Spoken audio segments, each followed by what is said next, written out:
Hello, everybody. Welcome to twitch.tv/the Onyx Path. My name is Travis. My pronouns are he and they. And I'm but a player in today's story. I'm going to pass the proceedings over to our lovely storyteller, Tom, who has graced us with his wisdom and presence upon the channel. So, Tom, please, the floor is yours. Thank you very much. We will see about wisdom. Um, but at least I am in a way present, which is great, I think.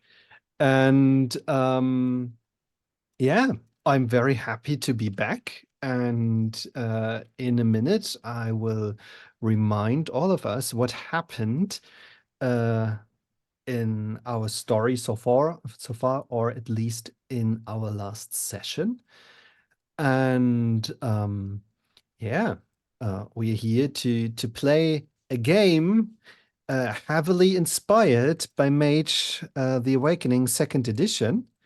And I'll probably kill your favorite rules in it, and the setting, and everybody else. So I'm sorry in advance. Um, Although I have to say, I looked into the comments beneath the videos that went up on YouTube, and I'm very thankful for the kind souls who are explaining things that I messed up there to me and make it understandable for at least my non uh, adventure running brain, but my I can now understand stuff brain. Um, this was great. Thank you. And also, I'm very happy about the last comment I read on the last video, actually, as at least one of our audience members deciphered all the clues and is very much aware um, who these characters have befriended, more or less. So it's going brilliantly. Okay. Luckily, I'm not the only person that you will have to listen to, but I am in the company of my most wonderful players, and I would love them to introduce themselves to you once again. And we will start this time with Bipsy. Hi, I'm Itzy. I am playing Judith Lee, the Judge, Judy, and Executioner. I cannot remember her name, her group name. You are a mage. No, I'm a mage. I can't remember what type of mage she is. I'm very foolish. Yes, Mystigos. That's what she is. Yes. She's a Mystigos. Yes. Uh, uh, and she's very concerned with following along with the correct path and doing the right thing. Uh, and she sees the world very black and white. And right now, that's kind of crumbling out from underneath her as she grapples with a number of moral quandaries that as her past catches up with her in the here and now. Uh, she's not having a good time. No, this is this, but she is getting very into knitting. So Oh, I, yes. I am looking forward to exploring more knitting with Mm-hmm. with my knitting circle and my other fellow yarn aficionados. We're very proud. So and I'm very glad that somebody else has figured out what's going on because I have no clue. That will I'm not just buy. I'm just along for the ride. Yeah, that's great. That's great. You're not in danger at all. That's uh not reassuring. No, Yeah, I know. no, It it not doesn't even a little bit. No, it but wasn't meant to be reassuring. Okay. Um our next wonderful player is Josie. Hi, I'm Josie. I'm going to play Ellie, the Fate and Time Mage. And I have no clue what we're getting into. Someone got the hint right. Congratulations for you. I don't. And I am scared because my loyalty card is almost full. Hmm. How many stamps do I have? Well, how many licks do I have? Excuse me. That's very hard to tell because sometimes the tongue just splashes over the thing and so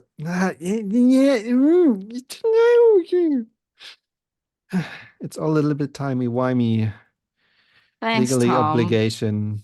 You know. Appreciate it. You Lovely. yay. Okay. Nice. Thank you very much. And our next breathtaking player is Ren. Hello, my name is Ren.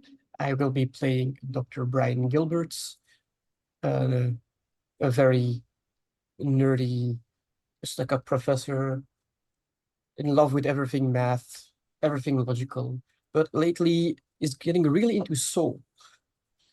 Yes. And Yeah. they're becoming a student again and they are enjoying themselves. We'll see where it leads. To, I'm interested anyway. to a path of glory and power. I'm pretty sure about that. Growth. Growth above all. Yes. There were these body cells that were all about growing, right? Um, I might be talking rubbish. And then there is another player, and I would love for you to introduce yourself as well. Hi, Travis. Hello. So my name is Travis. My pronouns are he and they, and I will be playing Nancy, whose pronouns are she and her. Nancy is cranky. She is very, very unhappy with her station in life at the moment. When she's not being unhappy with her station in life, she is a graphic designer. When I'm not playing characters, I'm either running games or writing them. And a couple quick things I do want to make sure I draw to your attention before we dive into the game. We are in the final day of the Curious Cats of Mile backer kit. I put out an impassioned plea on my social media yesterday to try to bring us up over the stretch goal amount to unlock the jump start. That has happened. So if you have supported it in the last day or at all throughout the campaign, thank you so much for doing so. If you've not yet done so, it's the last day. You better get in there and grab it. And if you missed the Realms of Pugmire crowdfunding campaign when that ran, don't worry, we've got you covered. You can add on the Realms of Pugmire core book in the Curious Cats and Mouse backer kit. So you get the whole kit and caboodle all in one fell swoop. So please consider doing that. And thank you so much again for the support we've seen so far for the Curious Cats of Mao. I'm done paying the bills now. We can hop into the game. Perfect. Thank you. Well, as I was just talking earlier about jump starters, I am very thankful for everybody who is about to run Curious Cats of Mao because jump starters can be a big help from time to time. So I'm very glad that this stretch goal was reached. I will do my best to make it as useful as possible. I've got a pitch in for it, so I think it's going to be very fun. I think we have a very cool idea for it. Awesome. Great. Then let's get back to a very remote castle somewhere in the Middle European mountains. Although I think last time, with the help of an outsider, the group discovered they are a little bit more on the eastern side of Europe, actually. And yeah, there is a very rough mountainscape right now, and somewhere in there is a very nice castle. more or less hidden beneath a starry sky at night and a bright blue sky during the day. And right now, there are our 4 player characters and 200 of their co-workers on a company retreat. The company all of our characters are working for is the marvelous Helix Inc. And they are working on making the lives of their customers and their employees much better. They help you to become whole again. And you can spend a lot of money on their products. This retreat is set for 5 days. And we are on our second day, I think. There was a night people slept, if I'm right. And they had a most interesting experience on the first day as they awoke as mages and found their own personal perspective on the truth of life. And they discovered that they are not the only will workers in the company. There are others like the magnificent Holly Patterson, who is working with HR and seems to be the head of some sort of operation that's going on here in this castle. And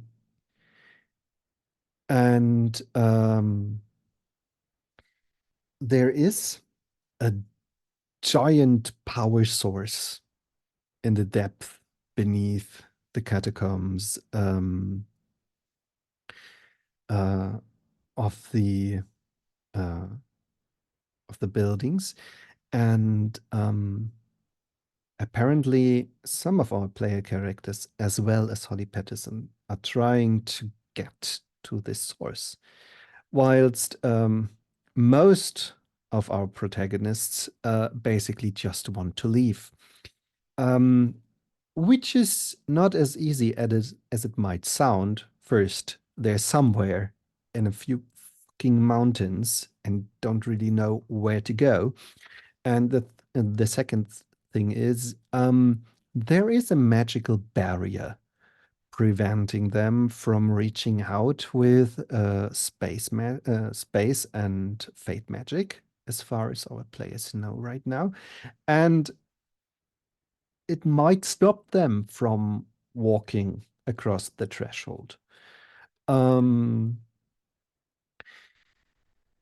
What else is there? One of our players found a teacher amongst the people working with Helix Inc., who just taught them a very valuable lesson about power and how to get power and how to learn and understand the world, and that basically the watchtowers to which the characters inscribed the names are just another lie, just a distraction from the real truth, and that you have to widen your horizon to learn more, to understand the whole truth, and that there is a path to a 7th watchtower. In the meantime, as Dr. Brian Gilberts was learning about cosmology, our other 3 mages are developing a ritual to contact somebody on the outside. This somebody is the father of Nancy, who is known to Judy for some reason that we haven't talked about yet. So our group is split, and Ellie, Nancy, and Judy are in the outer courtyard preparing to conduct a ritual to communicate with the outside. And then there's Dr. Brian Gilbert just returning from eating a creature in something that is probably a different realm or plane of existence. Okay. I think these were some of the most important story beats so far. There are a few more, like horrible visions of everybody dying at day 5, which were discovered by Nancy, and well, more or less a door which was given to Ellie for further handing down to Brian. So there are a lot of things happening. Okay. And I think we're going to start at the interesting point of ignoring more rules at the very beginning of the game and start with a nice ritual. So, I think it is early afternoon. You conducted your first ritual today in front of several dozen employees of Felix Inc. during breakfast and lunch. So we are probably in the early afternoon hours. And there are games and seminars and stuff going on in the inner courtyard and the surrounding buildings. And you went to the outer courtyard of the castle and are considering your options to get in contact with outsiders. So, how do you think would it look like to set up a spell that connects one or several of your minds with somebody several hundred kilometers away from here?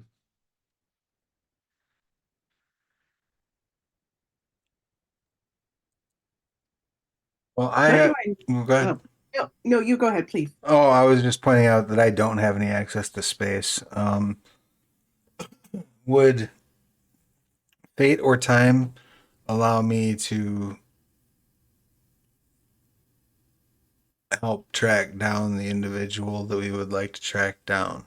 In terms of, like, if we can if somebody else can contribute space, can I play on connections to that person through fate or time, or is that even necessary? I think your main idea was to cast a mind spell, Of which I have none. which would be Judy's responsibility. And the idea was to use Nancy more or less as a conduit Okay. to get the connection, That works. to have the sympathetic connection to your father.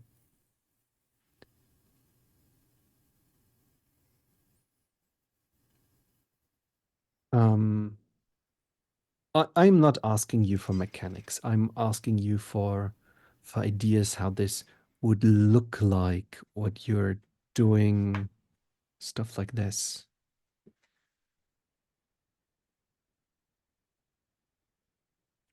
And correct me if I'm wrong, we had to do this in a specific place, right? Because we found the where there was the Wi-Fi hole?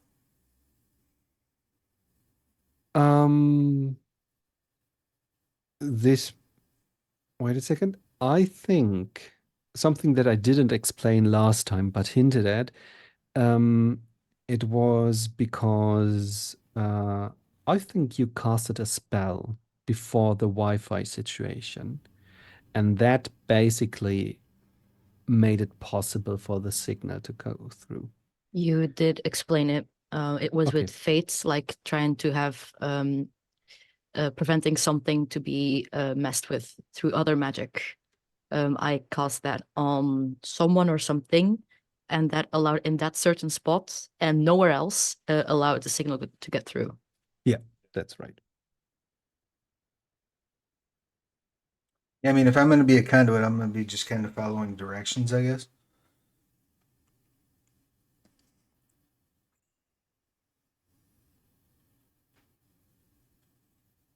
Right. You cut away from me a little. What did you say?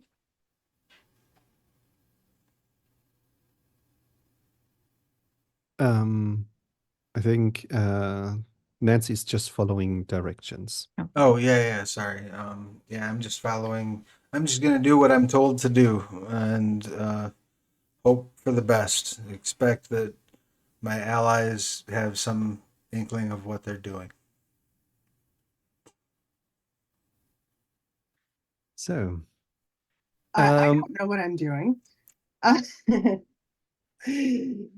um, and I don't think that Judith is the sort of person who is in general mystically oriented. mhm. She's very logical in her mindset, even though like her boss slash ex-girlfriend is living as like a demon in her head now. She's just trying to roll with it as best as she can.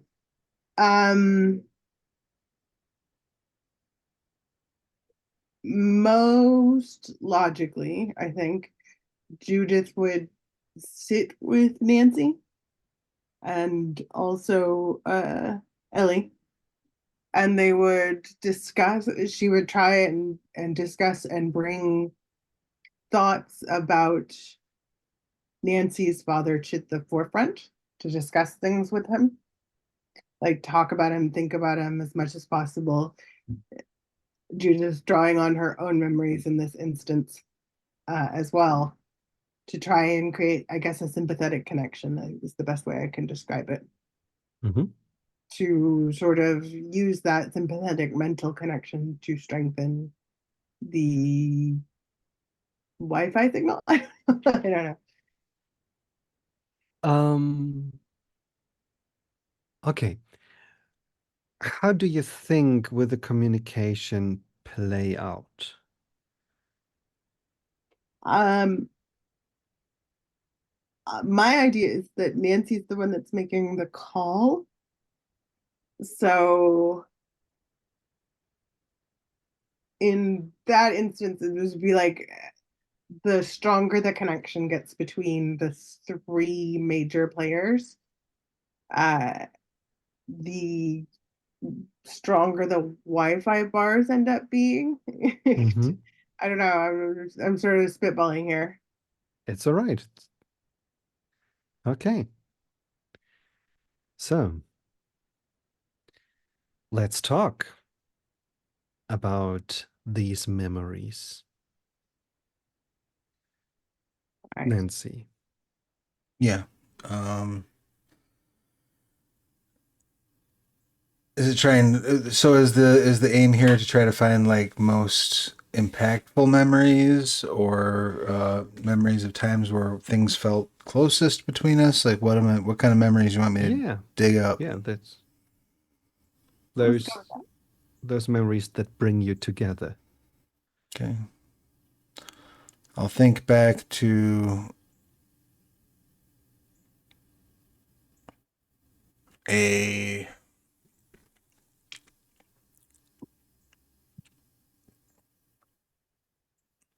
I'll think back to the time that we drove cross country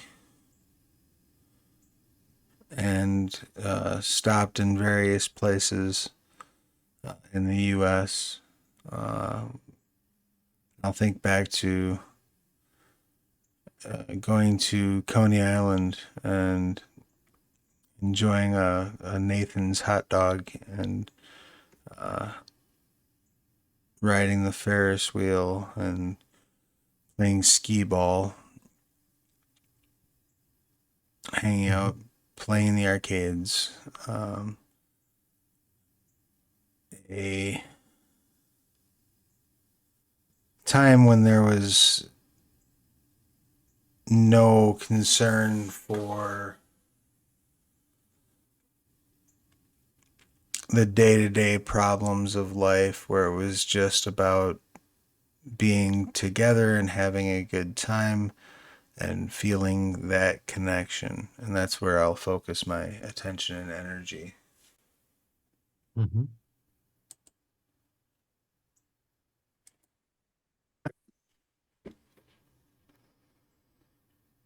At some point, this journey was over and you returned to your day-to-day life.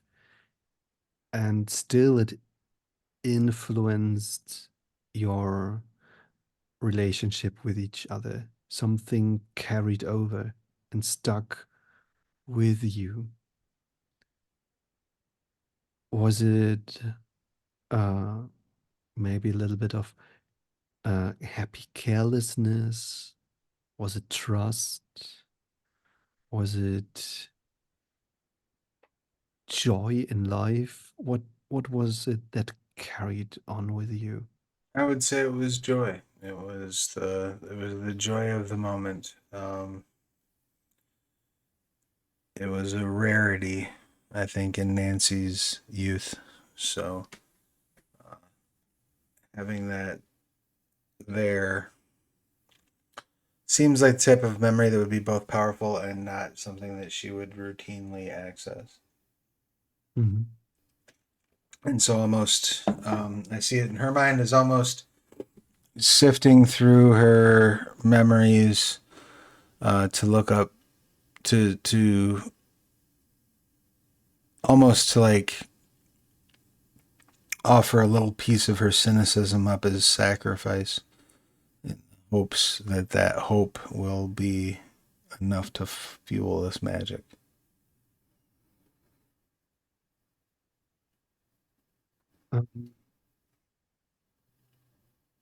You are the child of a single parent. Um, did this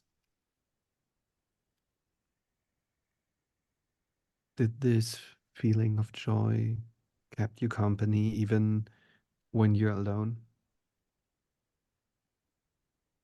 I think this feeling of joy has been almost buried under that sort of crusty outer layer of cynicism that Nancy develops to deal with our shitty world. I think she's brushed against it sometimes, if she's playing a game that reminds her of those times, or maybe once in a while when watching a movie or reading a book. But for the most part, she's kept that locked off because of the disappointment in it ending, and perhaps even the feeling that it was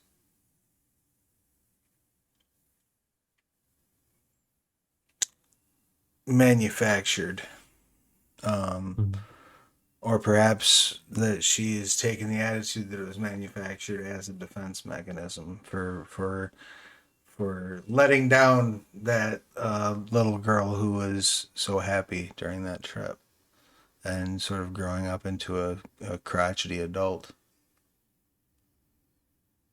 Thank you. Um, Ipsy, you're told us that you're sitting face to face in front of each other. Or Do you? as close as we can get, like, in that sort of situation. Yeah. Mhm. Um, do you hold contact with hands or anything else? If she lets me, yes, I will hold her hand. Yeah, absolutely. I assume we're kind of maybe like sitting on the floor facing one another with our legs crossed. Um, hands out in front of us holding hands.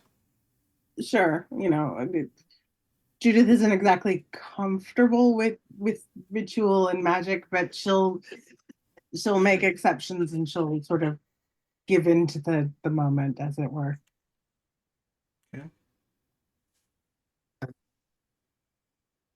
Ellie can see how the magic is starting to work. How you can see the signs, basically the words and letters of high speech with memory and belonging and sympathy and connection. And this is probably, from the outside, the most fragile spell you've seen so far. Um, in comparison to the ritual you did earlier today, which was basically ramming your head through the walls of reality, Mhm. this is like a secret well that just starts coming out of the ground, murmuring, just dripping across the floor. But it's growing. It's growing in a soft strength. And at first, the center was at Nancy. But to take a good foothold and to reach further, Judy has to join in. And I need you to remember the most important memory of connection to Nancy's father.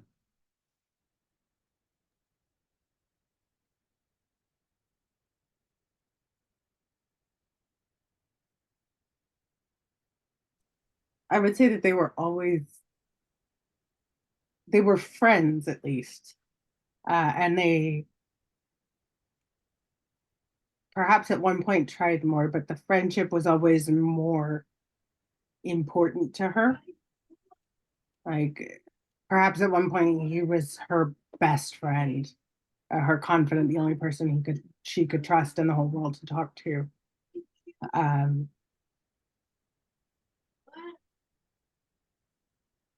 so a lot of what her memories would be around is a lot of that sort of close intimacy of somebody you're completely comfortable with, in that sort of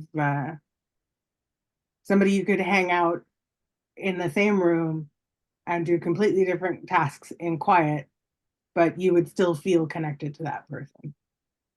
Mhm.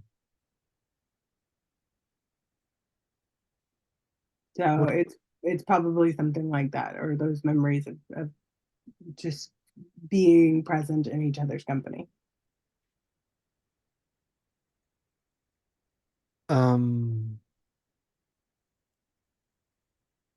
was the last time you felt this way? Before or after a certain fateful night? Oh, long before, long before. Mhm. Do you miss this? Yes, absolutely. She misses this. She misses it in such a way that she has tried so hard and so desperately to just cover that sort of gap in her life, because she doesn't have that connection with anyone anymore. The closest she ever came to it again was with Sadie, but that's also vastly inappropriate. So she doesn't allow herself to have that level of connection with someone anymore.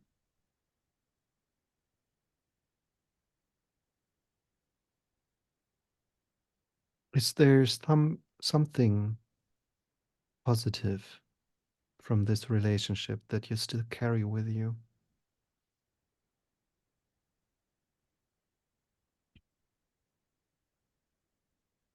Oh yeah, probably.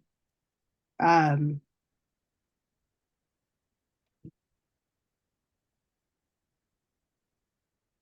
I'd like to think at one point there was jewelry involved, and she never got rid of it. Mm. So she still has it and she keeps it close, but she doesn't talk about it or wear it. And the well of the spell is growing. It's like it's forming a small puddle. And then, like a stone dropping, drawing circles on the surface. The effect takes place.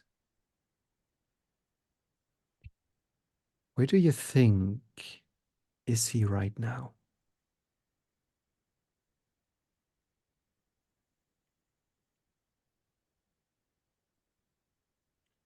Correct me if I'm wrong, but we haven't really established his current like occupation or his current place in the world, right? I don't remember any. Yeah. So I would assume then um, it's what time of day where we are. Midday. So it's like noonish in Europe. So he's probably like just getting up in the morning. I would imagine just getting out of bed. Mhm. Perhaps getting ready to go start his day's work.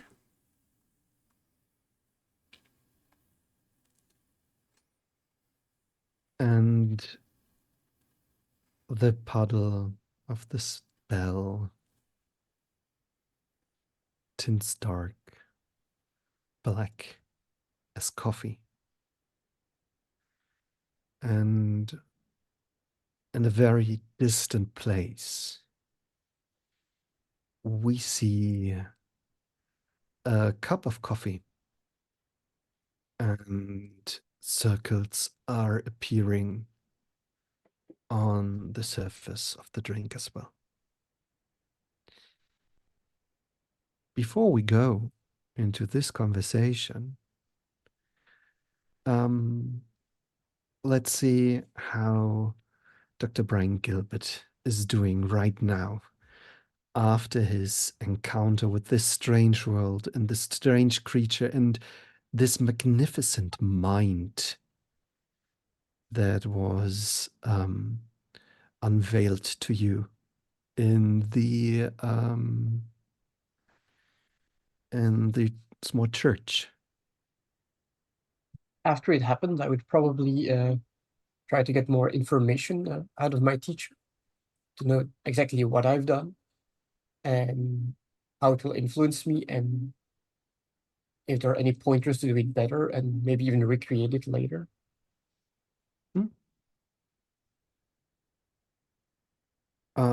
I'm not sure if you parted ways last session, but maybe just a brief moment later, you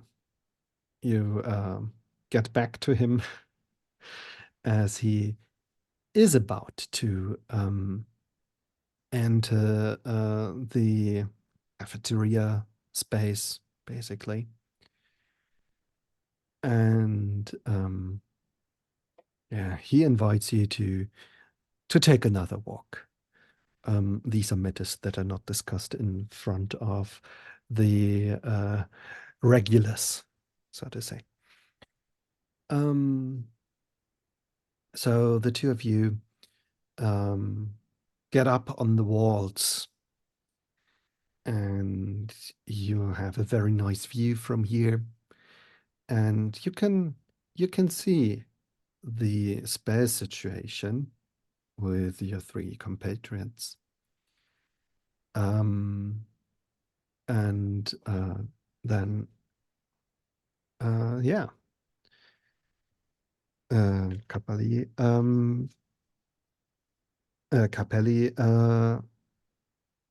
starts talking about what happened.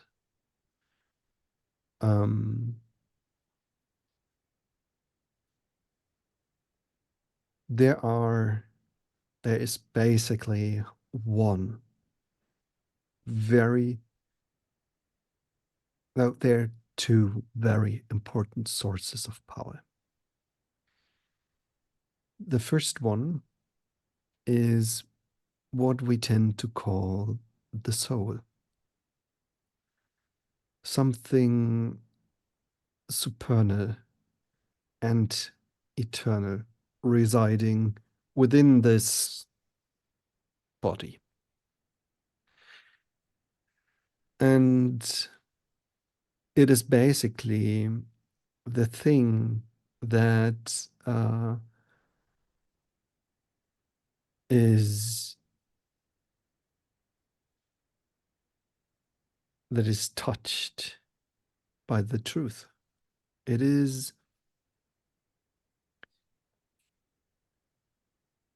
I think that's the best explanation for you right now before we get too far off. That's one source of power.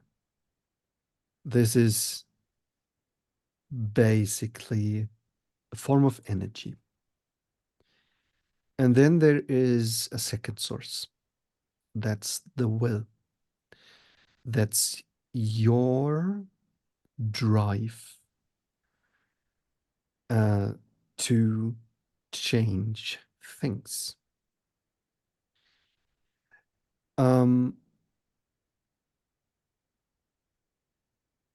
The very interesting thing is, even though the will is limited by your natural lifespan, that's the thing that that's very hard to change. And that's something completely in your hand, in your own. That's something nobody else can harness from you. The soul, on the other side,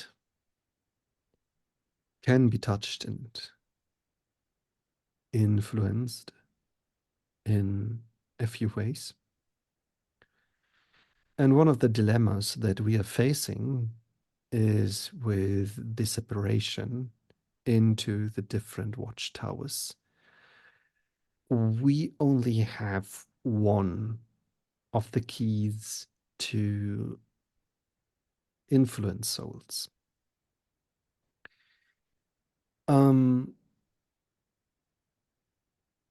There are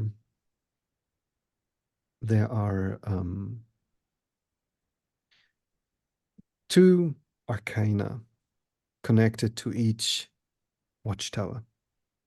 One is subtle, and the other one is much less so. And if I'm right with you, the more forceful and obvious and less subtle arcanum is the forces of creation, like fire, electricity. I thought it was prime in my case. It is.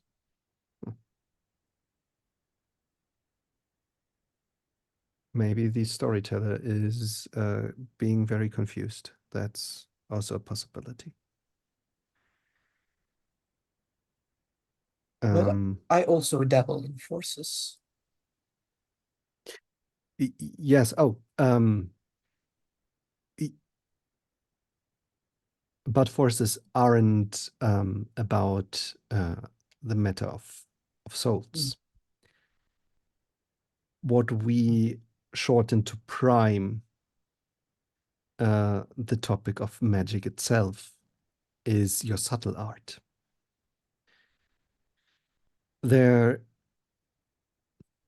are people making an argument that none of them is stronger than the other, but by being able to influence the soul, prime and mind and spirit are those arcana which will help you in understanding the world.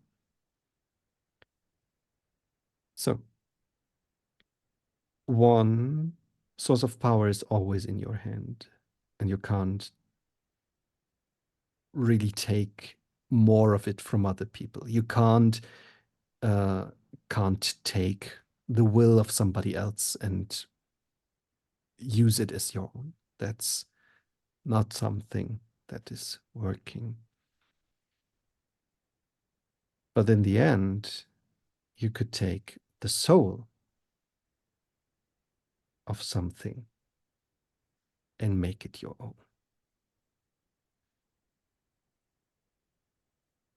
The will is how you use the energy that is given to you by the soul. If you want to become an extraordinary person, you have to learn to manipulate, shape souls for lasting change.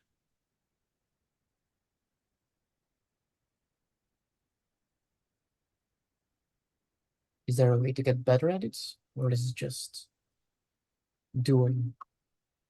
There is a way. There is a path. It includes studying and hard work to reach mastery. You have to master all subtle arts. And to my experience, that takes time.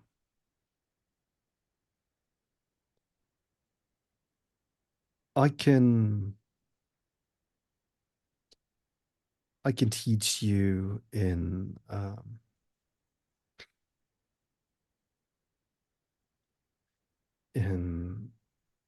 touching souls,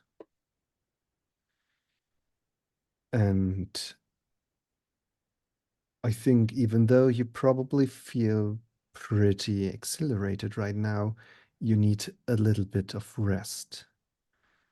And after that,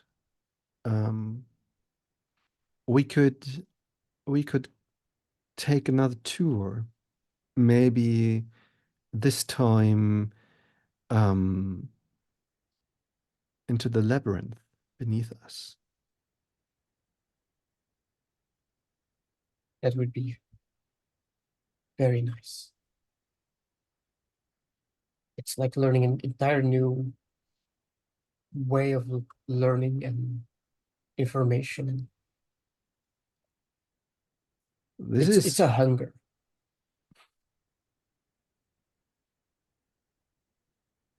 And I think this is a wonderful opportunity to do an empathy roll.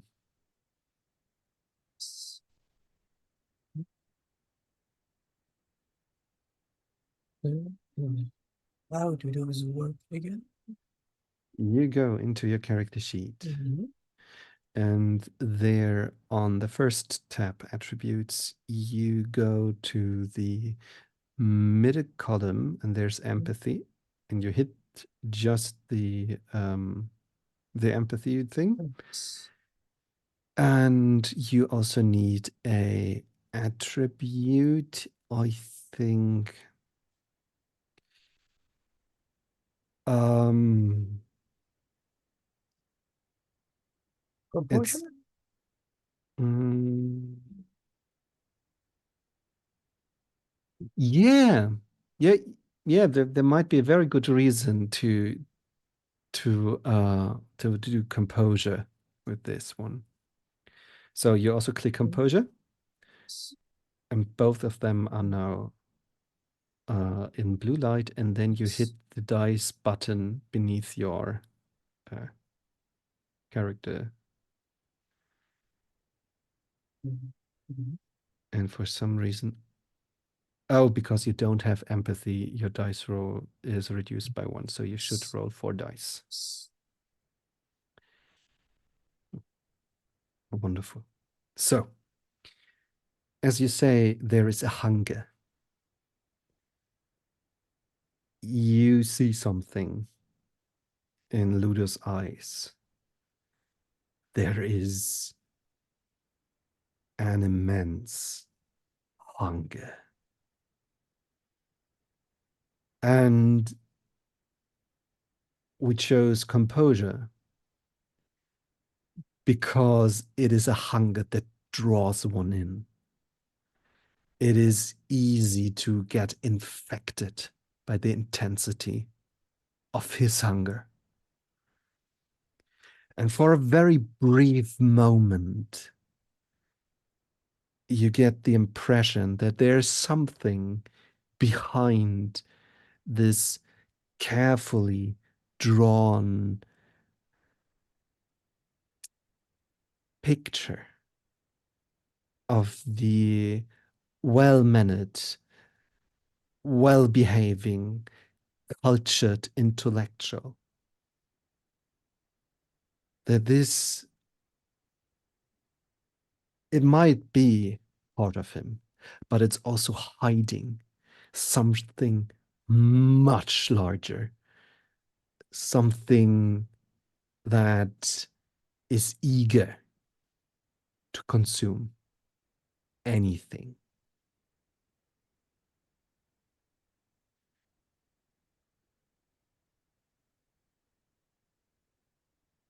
Is it threatening or is it more just noticing?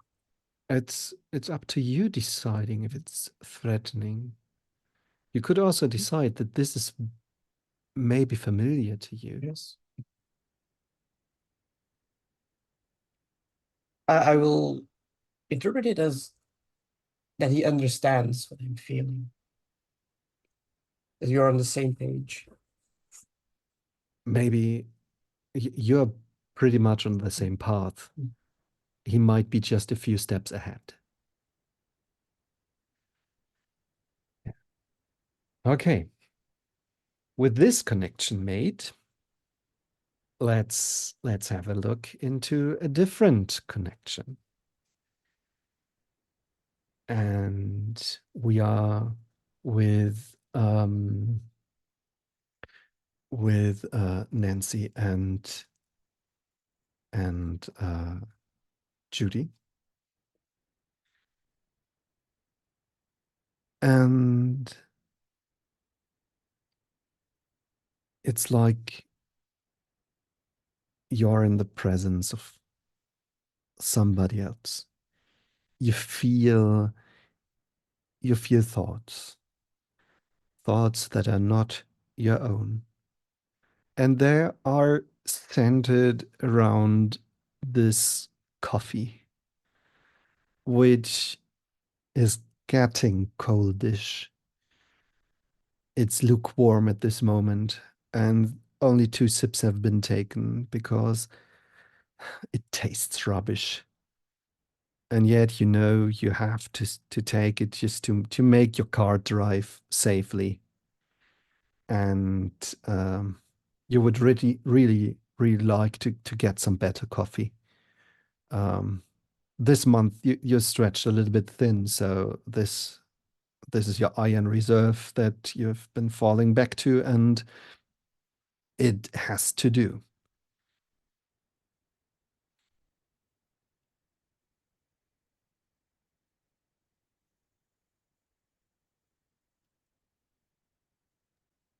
we push our thoughts out into the coffee?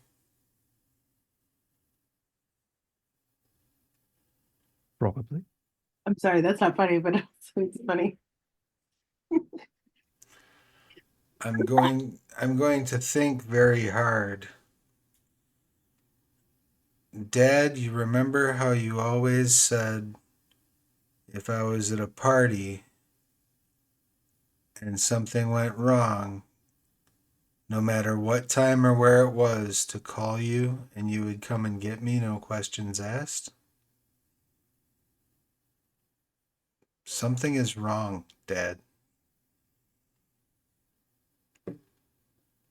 You get the idea that something is wrong. You are suddenly nervous. You feel how your tiredness is starting to evaporate as you become more alert. Where does this idea come from that you're needed, that you need to do something? I'm gonna think as hard as I can about the route that we took to get here.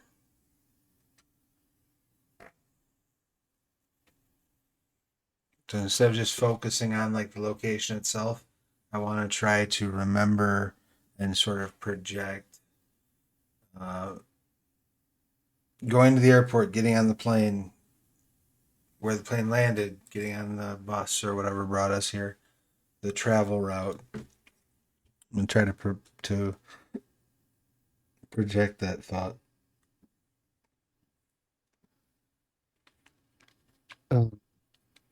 Judy, you feel that, or you become aware that the spell is developing into a sort of memory transferal. Is there any way I can control this? You are the caster, basically. Right. I want to try and redirect it so it's more about recent contact.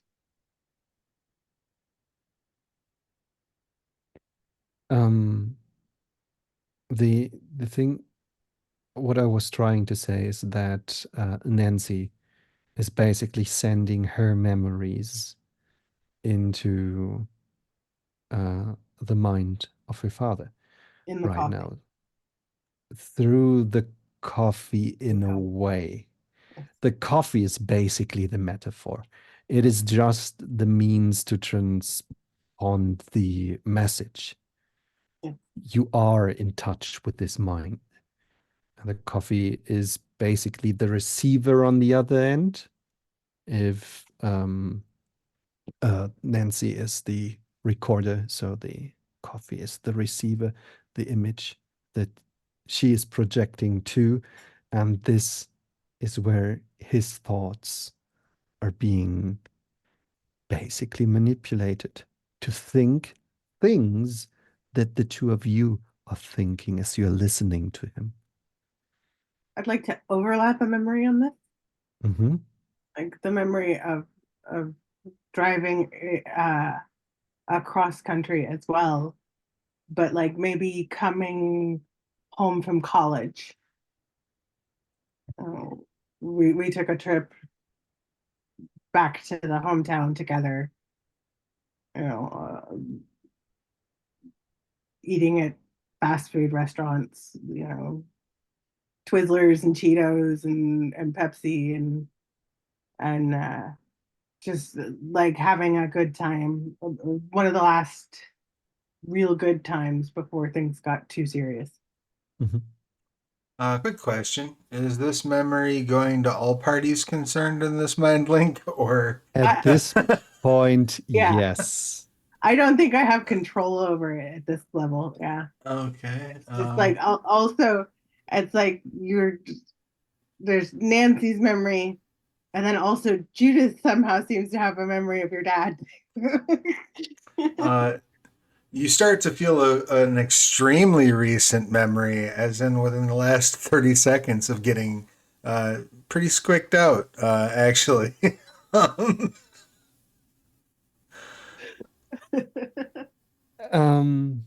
Several things start to happen at this point. First, you feel that the memories are having effects.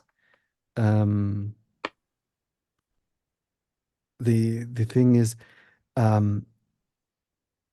he's now thinking of both of you, and he's worried. There's apparently reason to be worried, and that he is needed, and that you are far away, and he can change something about that. So his instinct is to call Nancy. It's not like you can see him taking up the phone and looking for her number, but you can basically observe his thought process, that he's picking it up and he's trying to call, but there's no connection.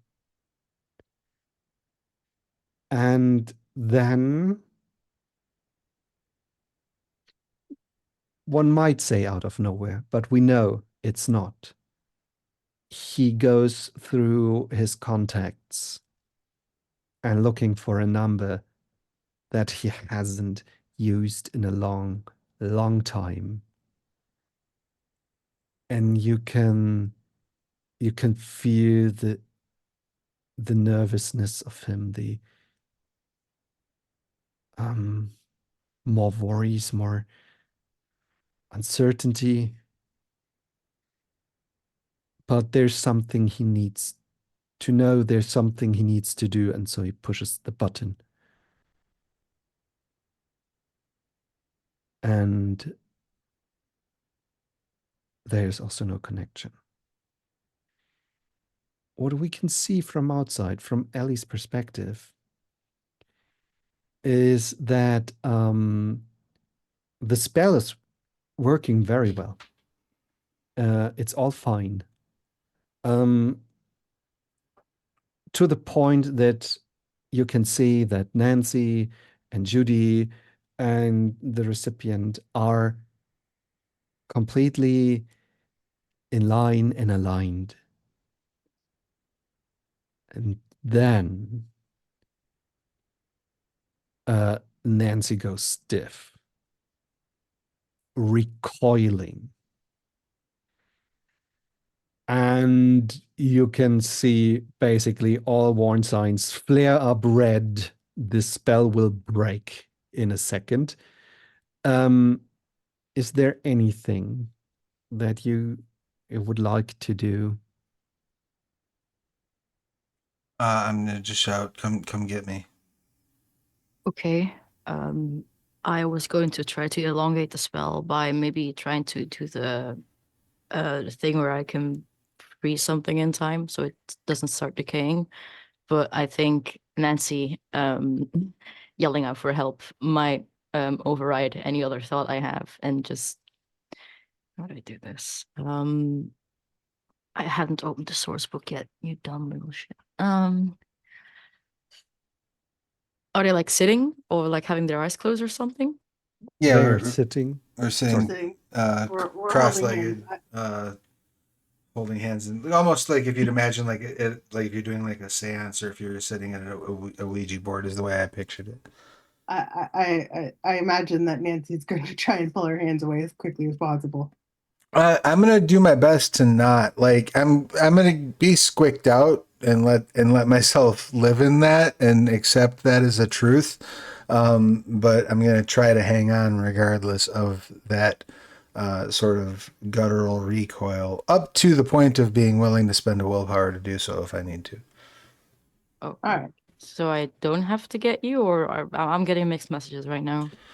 Yeah, when I'm yelling, I'm sorry. I said I'm yelling. I may be very well yelling it out loud, so that might be confusing to the people around me. But I'm definitely trying to put that through the mental link as opposed to summoning you. But you can take that however you would take that from being an outside observer, because I'm sure Nancy's not quite used to telepathic communication. So chances are good she would be like mouthing the words normally, but in this case, because it's much more of a raw guttural reaction, I think maybe she just yells, "Come get me." Well, shit. In order to not metagame, I'll have to work against this. I'm sorry. No, it's all good. I'm going to slap Nancy in the face. Okay. How hard Just- are you slapping Nancy in the face? Just, Is it like I don't want to hurt you, but I want you to feel it. Is it like a little slap on the cheek, or is it like an airplane? You know? Here comes the airplane. No, Um, I'm not trying to give you a bruise. I'm just trying to make you feel it. So, is it like a medium-sized bitch slap? right on. That probably, I would assume, breaks my concentration. It does. So what was that for?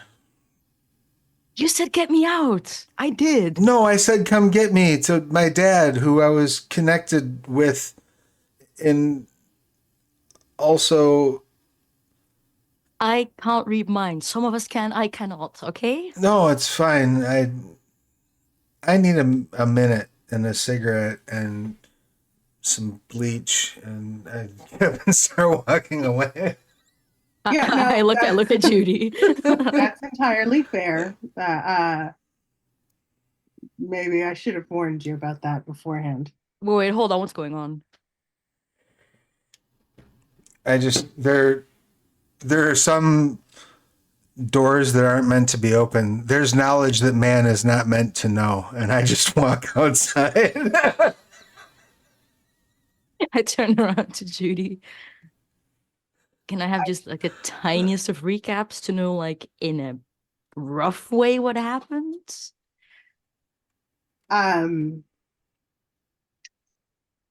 I'll leave it at Nancy and I met before. You and Nancy. Yes. Maybe I don't want to know. Maybe just I don't think no, and it's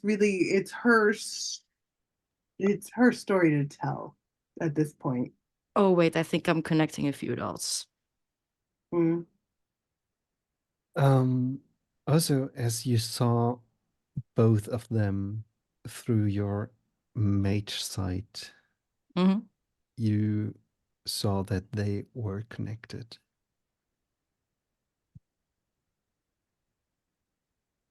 You know, I'm just gonna keep it at blissful ignorance for now. Just no. Nah.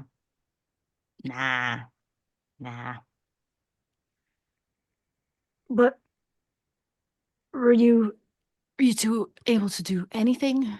We made a connection. Yes, I noticed. But to anything outside? Anything that could be of use? Yes, we made a connection to her dad. Okay. So now we have a distress beacon, I guess. Mhm. As you Yeah. are. Sorry. Go ahead, you first. I was about to change the scene, so if you want to say anything. Yes, I was about to say, where's the doctor? And I was about to say, now I just imagine my poor father running around Eastern Europe like fucking Harry Mason. Like, have you seen this girl? Everything's all foggy and shit. There's nurses coming after him with no face. Poor guy. Yeah. This sounds great. Got the trench coat and the hat. Yeah. I don't want to be him. But you sent a message, and you're pretty sure the urgency that you wanted to deliver was delivered. Aside of that, the spell fell apart, and there is a certain dizziness in your mind right now. But luckily for everybody, there's something shaking you out of it. It's not an earthquake, but it could be. Not the earth is moving, but something else. Like a spiritual energy kind of shaking, like we're feeling magic quake. Is that what Yeah, it's basically a magic quake. Is it coming from below us? It is coming from below you. Great. like the tunnels below us? Yes. Hmm.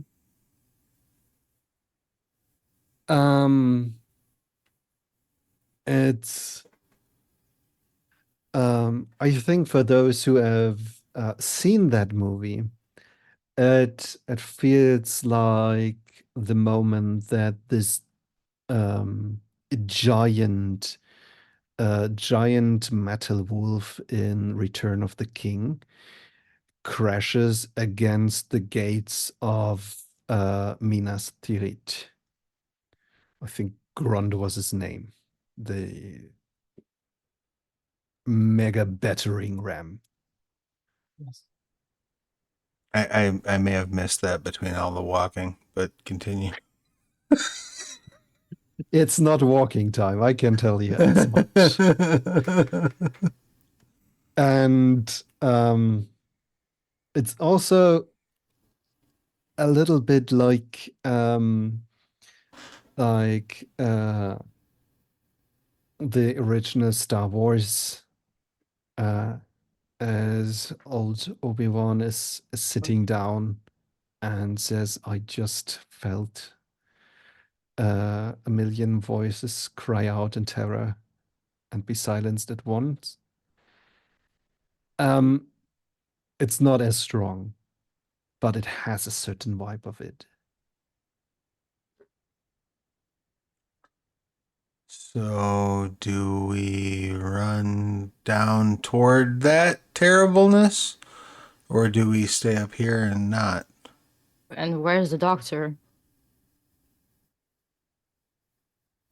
I will take a glance at my teacher and just say, I am going to go to my friends because Yes. they will suspect things and I don't want them to worry. Yeah, that's a bright idea. 'Cause I could see them from the battlements, right? Yes.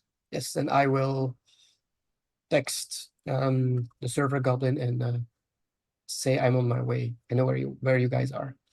And I will briskly step over there while using space to make the space shorter. And you arrive very fast. I think everybody is still somewhere at the back end of confusion. And the four of you are more or less back together if Nancy didn't walk away too far. No, I really would have gone, I assume, outside to smoke. We're outside the nearest door. To smoke. Unless I'm not even aware what the social norms are in Europe. Is smoking indoors acceptable there? Not anymore. Okay, I thought that might be the case. So yeah, I'd probably go outside to the nearest place to smoke. You've been outside, but you can get out of sight. And so you're basically 10 meters, 15 meters if I would pass Nancy or go in, I will politely ask for a cigarette because I look like I need one. Sure. I'll hand you a cigarette. I'll light a new cigarette off of my existing cigarette and give you a slightly black lipstick tainted cigarette. Thank you. As soon as we get out of here, I will buy you an entire pack. Oh, no worries. I believe in smoker's karma. One day I will need a cigarette and someone will have one.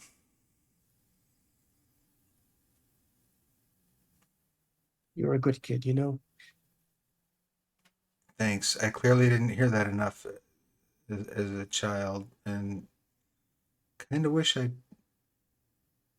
There's a lot of things I kind of wish I hadn't heard recently. How are you? Good, good. Getting a bit of a hang of the new powers we've gotten. Oh, that's good. I'm glad somebody is. In God's name, what was that? Pulse. It felt horrible. It felt like it probably came down from the caves where all the horrible magic stuff is. We just sent for help, so I don't know that I'm too keen on going and nosing around inside some caves that we're likely to get lost in, but that seemed to be the source of it.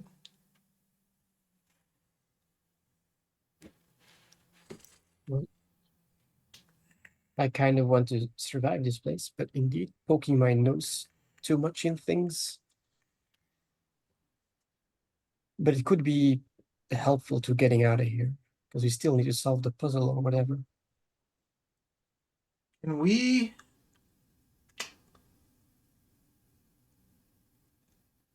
Our phones have no service in here, right? Right. Is there anything that we can do to effectively turn them into walkie-talkies with one another, right? Whether that be technologically or magically, set them up so that maybe we can't call outside, but we can at least talk to one another. I think Ellie would have something for that. Because my advice would be if some of us are gonna go hell diving, I think some of us should stay up top in case the cavalry does show up, and we need to be able to stay in communication. That's my recommendation. Mm-hmm. Considering the sheer amount of things that Ellie brought with them, as usual, I think setting up an intranet would not prove to be that difficult if nothing interfered with the if nothing EMF related or EMI would interfere with that. If only it were 10 years ago, we'd probably all just have phones with chirp on them. If I remember correctly, I gave somebody a horrible toolkit that might be able to help you in this situation to set up your phones. I think that was me. Yeah, Yes, you gave me an iFixit toolkit. So in my limited understanding, this is what will make for a technical solution instead of a magical. Well, I could use Ellie's ginormous beast of a laptop that sounds like a helicopter anytime it starts up to set up some kind of a point where all the data from the phones gets collected to and then sent out again as a broadcast channel. Mm-hmm. Can the good doctor try something? Sure. I'm going to use forces and prime to actually use the receiver and the tune-in and actually try to scribe it into the phone so it will have better reception and a bit of a magical network to connect it to each other.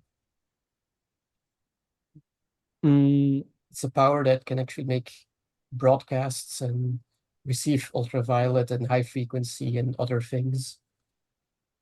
So if you spend a little bit of time on this whole operation, you get a solid non-magical and magical network working between the four of you. Yay, networking. Yes. While I'm at the computer as well, because I've been meaning to do this for like a session or two, but I never got to it. I have these things called libraries that I poured a lot of points in because because I figured you might need them one day. And I'm just gonna take a little peruse into both my advanced library mages and specifically also on my library advanced fae because I want to know what the fuck is about that little loyalty card I have because I have a small inkling, just the tiniest, and if it can prove or disprove things, I'm going to be really happy. Okay. So as I think you're basically going to Ellie's room, and she starts configuring your phones, and Brian starts magifying your phones, and then apparently everything is done, and Ellie seems to be completely sidetracked. As she goes on her delve, what are the other three doing? I'm gonna try and talk to Nancy a bit because it seemed that they could use like a talk or someone to talk to. Maybe for another cigarette outside. Sure. Do we want to do that? Do we want to take our quick bio and techno break and then get into that conversation? Does that sound reasonable to all folks? This sounds great. And then Ellie can tell me her suspicion, and I can look up the root side of my answer, and then right on. So just so that I remember where we parked for the 5 minutes when I step away from the desk, is Ellie going down by herself, or are both of you going? Library is in my PC. I have a stack of hard drives with me because I am a hoarder and do not know when to let go. Gotcha. And I'm really glad I brought those because we don't have internet. Fair enough. All right. Yeah, everybody, if you're watching live, hang tight. If you need something to do to occupy yourselves until we return, I, of course, would like to remind you that the Curious Cats of Mao are currently crowdfunding over on BackerKit. We have under a day left. Last time I looked, we have one stretch goal on the board that has not yet been unlocked. I would like to thank everyone who's backed in the last couple of days that allowed the Jumpstart stretch goal to be put out. It is, I am in your debt. Thank you. That is awesome and super good news. But we have a little bit more time. And so if you've missed out, or if you wanted to go in and up your pledge, grab yourself a copy of the core book of Realms of Pugmire, or a GM screen add-on, a guide screen add-on, I should say. You can do all those things. You have should have time to do that while we're stepping away. If you're watching in the VOD, just fast forward until you see our pretty faces again. We'll be back momentarily. Thank you. See you soon.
All right, everybody, we have returned.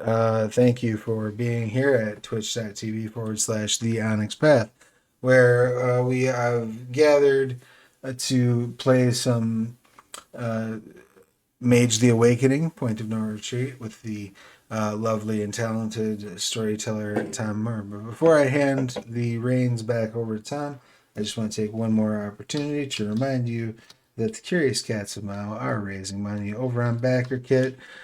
We have less than a day left. Last time I looked, we had at least one stretch goal left to unlock. So get in there and get yourself involved if you haven't. If you already have, you have my deepest gratitude and a plea from the bottom of my heart to share that link on your social media and consider picking up any add-ons that you might not have grabbed. A guide screen goes well with it, as does a set of dice. If you're new to the Realms of Pugmire, you can get the Realms of Pugmire core book as an add-on as well. So please head over and check that out over on BackerKit. The link is in our chat.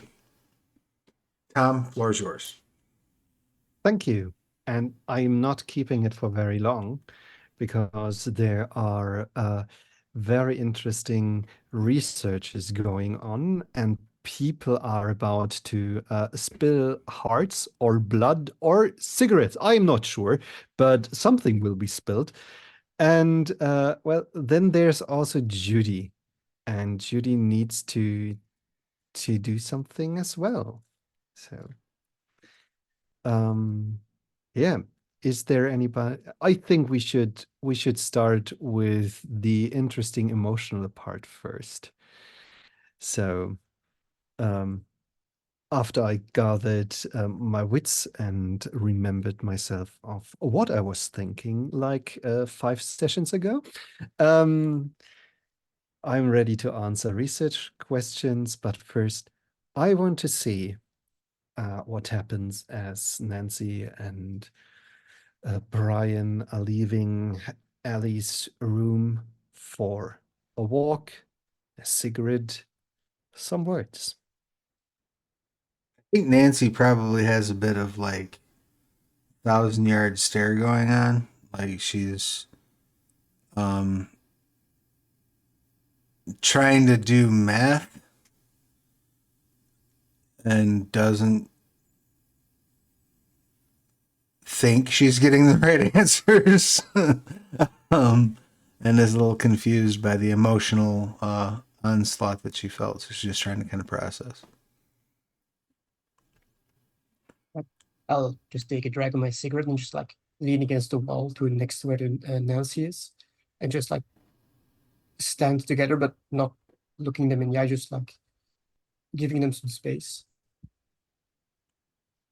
Look, Nancy, we're in a shit show right now, and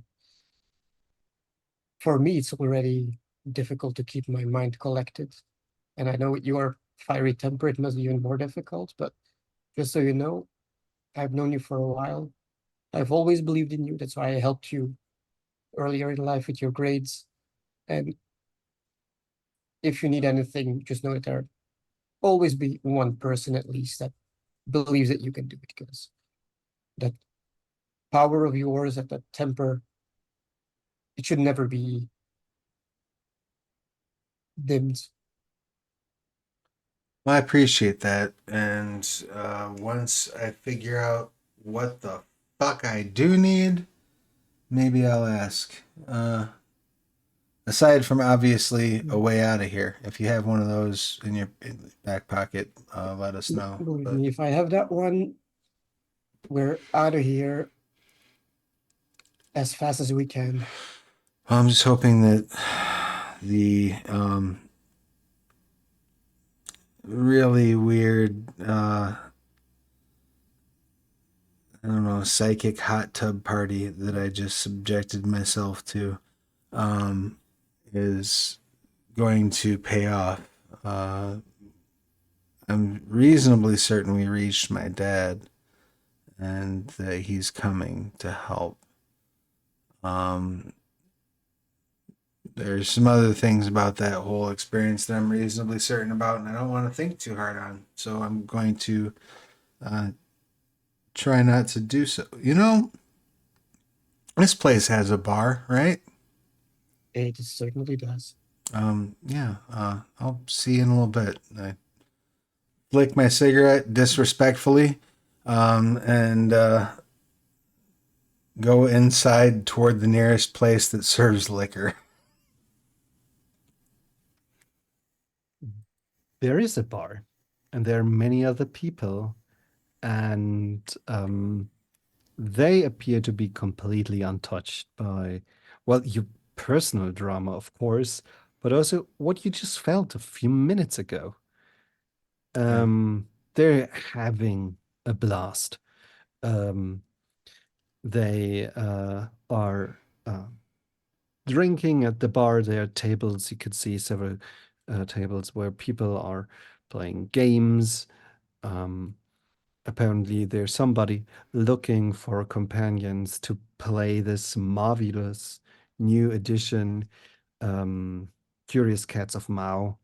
It seems to be just splendid. And yeah, there's a guy who played like a very fluffy, large Maine Coon kind of cat cleric, which was um, behaving as if his red colored head was just full of wool, and all he wanted was to be cuddled by his dog friends and be a valuable member of the party and bring joy and healthiness and just basically be the best dog in a group of dogs, despise being a cat. And it was just brilliant and a wonderful memory, which this person will have soon after they found their players. So, I look over and go, that looks like a whole lot of fun. And then I walk up to the bar, and I order a dead Nazi, please.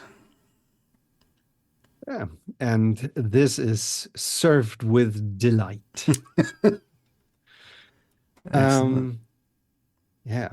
And then I say, keep them coming, and slam the first one down. Ah, great. You know, there's no rule about drinking and casting. Just saying. Great, I'm gonna get shit faced and be like, look, I keep dropping this, but it never hits the ground. Maybe the confidence of the alcohol makes your magic even more powerful or inventive. Maybe. That could be. Maybe. That could be. Okay. Where's Brian going to? Rejoining the other two, or I will go to the bar, get myself some. I'm gonna ask for if they can give me like one of those metal canisters of coffee Mhm. and 3 cups. And if they give it, I will return to the room. Brilliant. Yeah, you shall receive coffee. What's Judy doing whilst Ellie is just breathing information? She's gonna allow herself, especially while the others are out of the room, and Elliot's focused on digging through her libraries. Judy is going to allow herself a brief moment of emotional introspection and questioning whether or not she made the right decision all those years ago. I mean, of course, at this point, she has fulfilled her obligations, even if she wasn't always present. She did what she was obliged to do, and that is the full extent of it. And clearly, that's had some impact on people, intended or otherwise. So she's gonna be taking a drive down memory lane, I guess. Mm-hmm. Okay.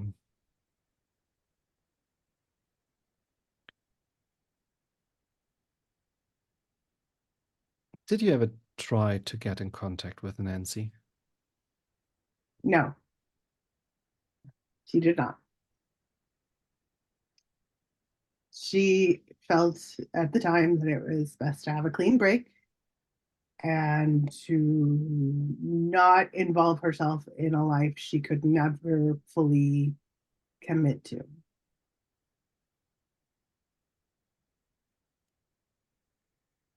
And right now, you are with her here in this extraordinary place.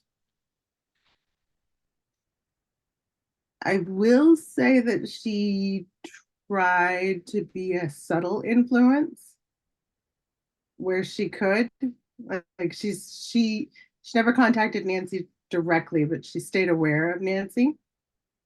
And like she helped Nancy get this job, like by letting the headhunters know that this person is available. I endorse them. Please, please hire her.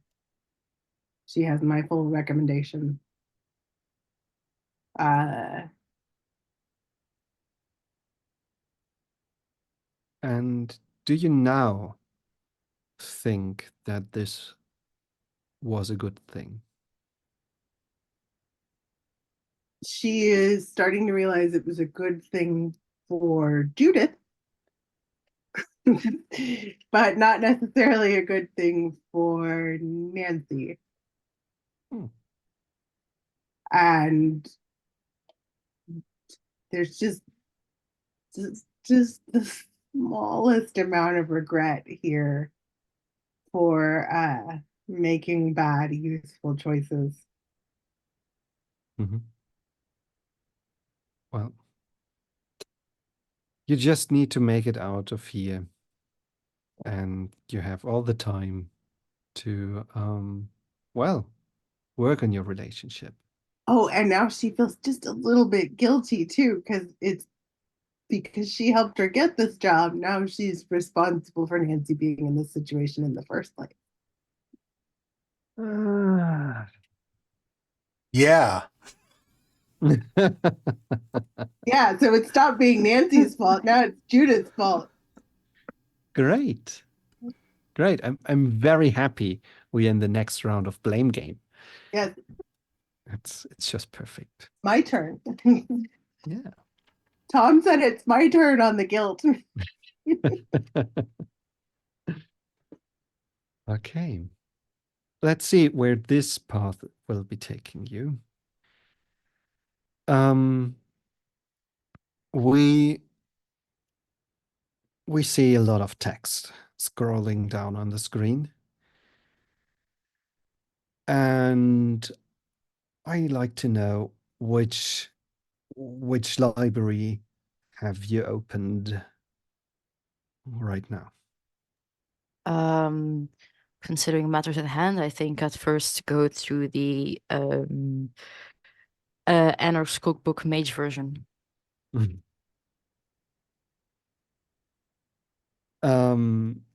So the thing is, you have a comprehensive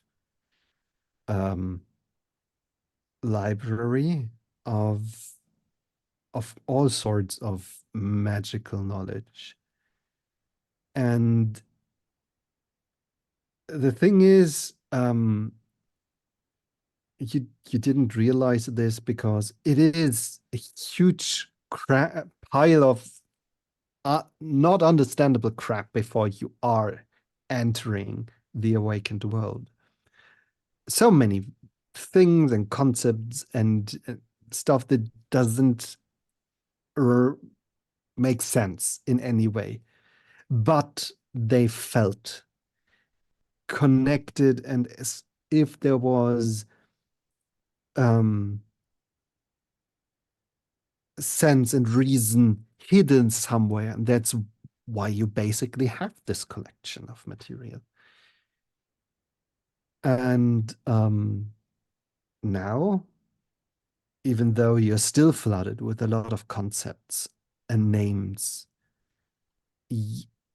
you're feeling a little bit more confident in navigating this flood of information.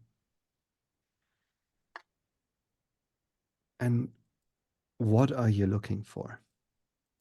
Looking for what you could specifically with my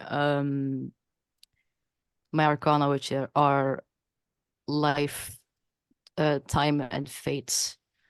Just do some like backhanded things, like imagine you're in a fight and you just have like pocket sands to cheat your way through, things like that.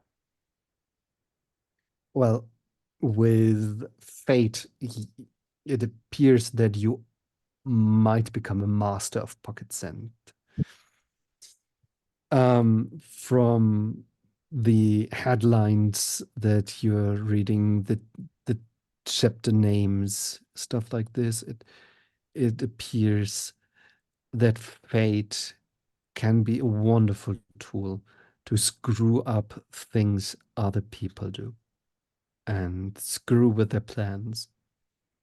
What you realize, if you want to change somebody's fate, and it is already determined in a way by casting a spell, might it be for success or granting certain abilities or stuff like this, you will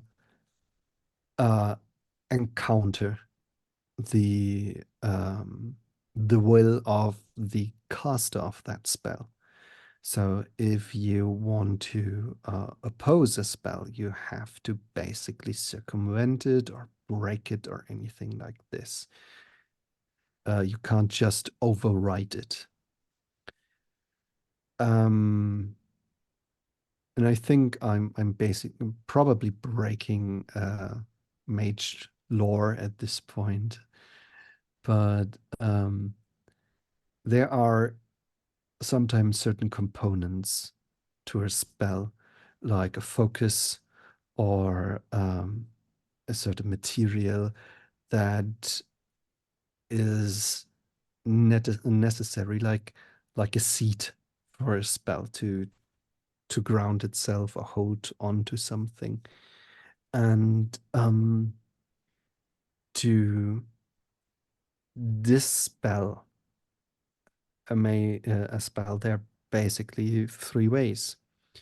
One is to actually know the arcana the spell was cast in. So if you know how this magic works, you can unravel it to a certain degree. Then there is cheating tool number one. You know Prime. Prime is the manipulation of what we perceive as magic, and you can unravel any spell with Prime.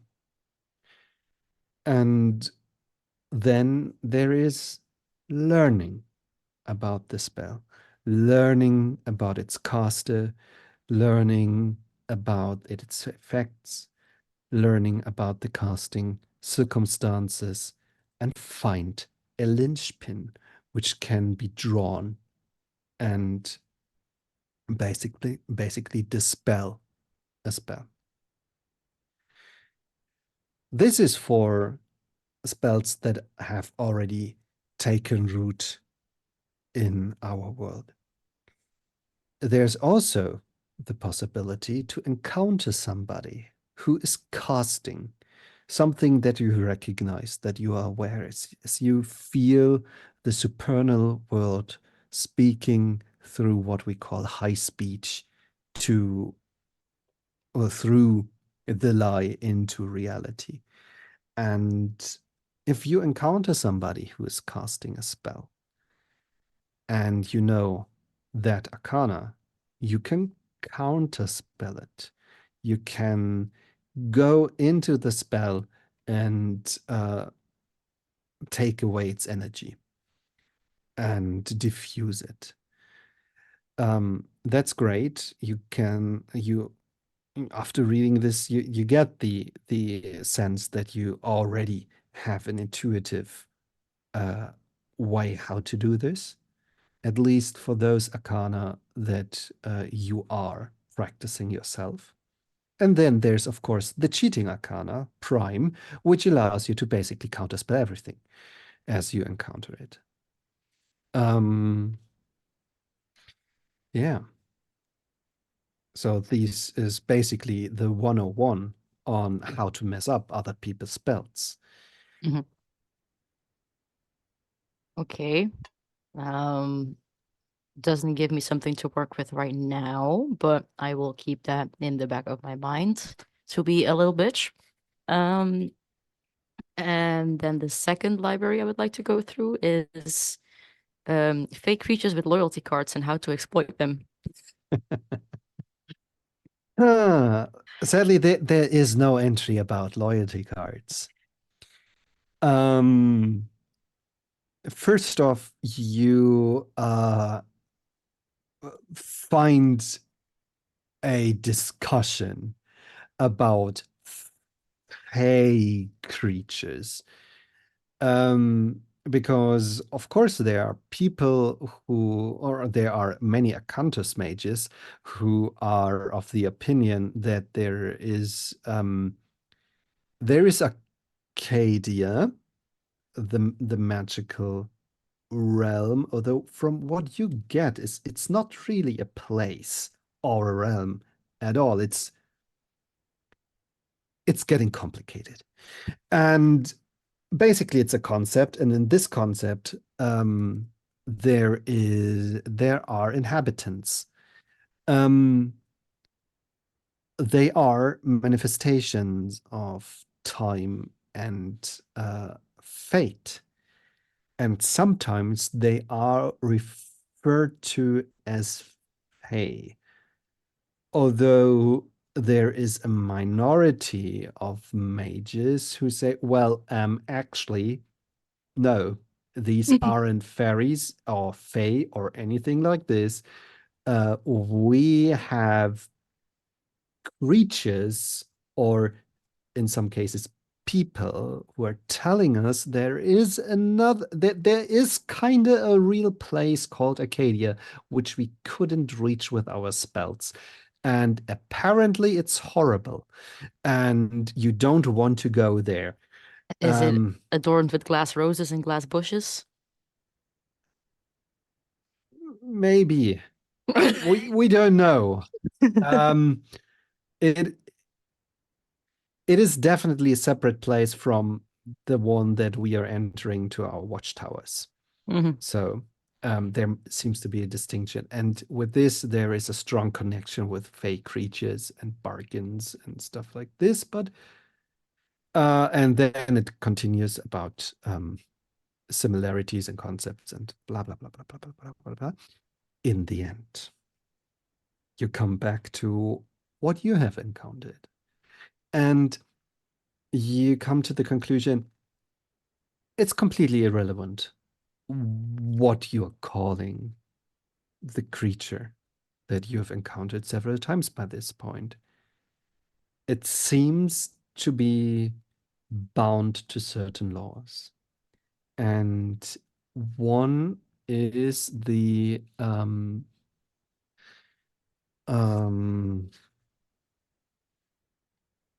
is basically a balance of deeds. And that is connected to fate magic. If the simplest example is a scale with two sides, and if you push one down on one end, it will heighten the other part. So if you bring it into imbalance, it will hold like this for a moment, but it's a constant of fate that it has to be balanced at some point.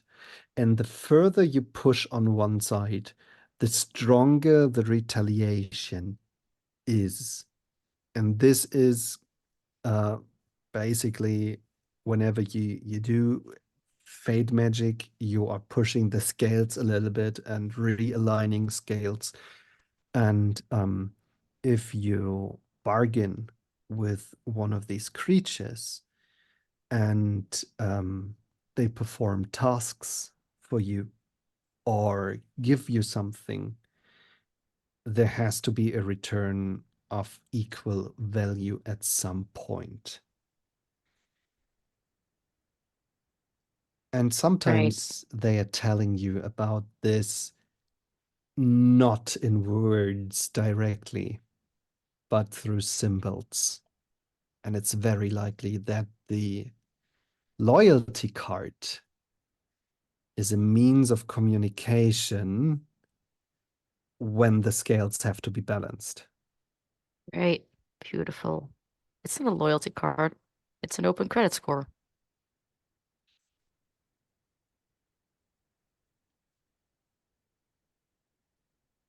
Well, seems like PDF hoarding is something for me, but I should have looked through this earlier. Hmm. Hmm? Oh no, it's fine.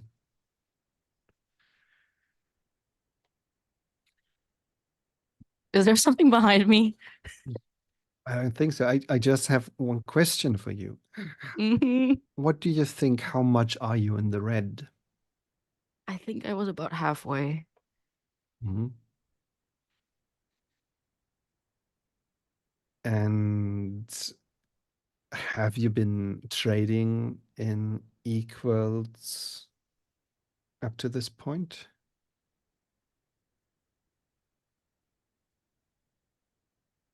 I know I'm still in the red. That's absolutely the thing because the creature only appeared when I needed something and didn't really quite have the chance to talk to it in at other times. So maybe any time could be good to settle the score now that I know these things and should have known them by just thinking. Hmm.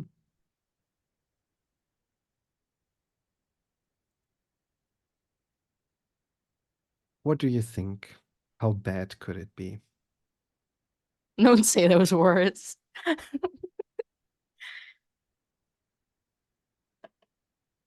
Um, can it be worse than the thing I'm in right now? Can it really be?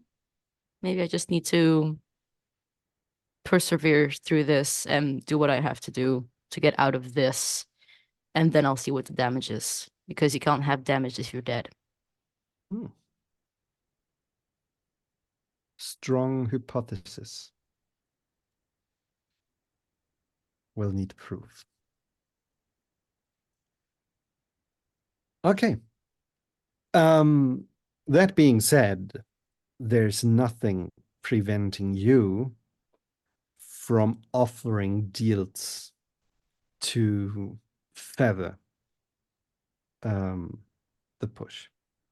So You know what? You made me worry about my credit score. God dang it. I don't know. It's just another word for responsibilities. I don't like having my actions have consequences. That was my whole concept. Um, maybe I should have a talk with Feather. Just maybe.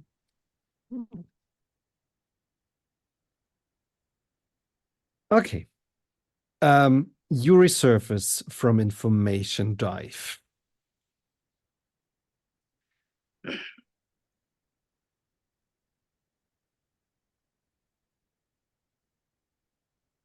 I should tell things to people. I should ask them questions. Wait, hold on. Where is everyone? I think Judy is probably sitting on your bed. Yes, but where did the others go off to? I'm also in the room, and if you Oh, are yeah. too engrossed in your work, there's a cup of coffee next to your laptop. That's right. I am at the bar.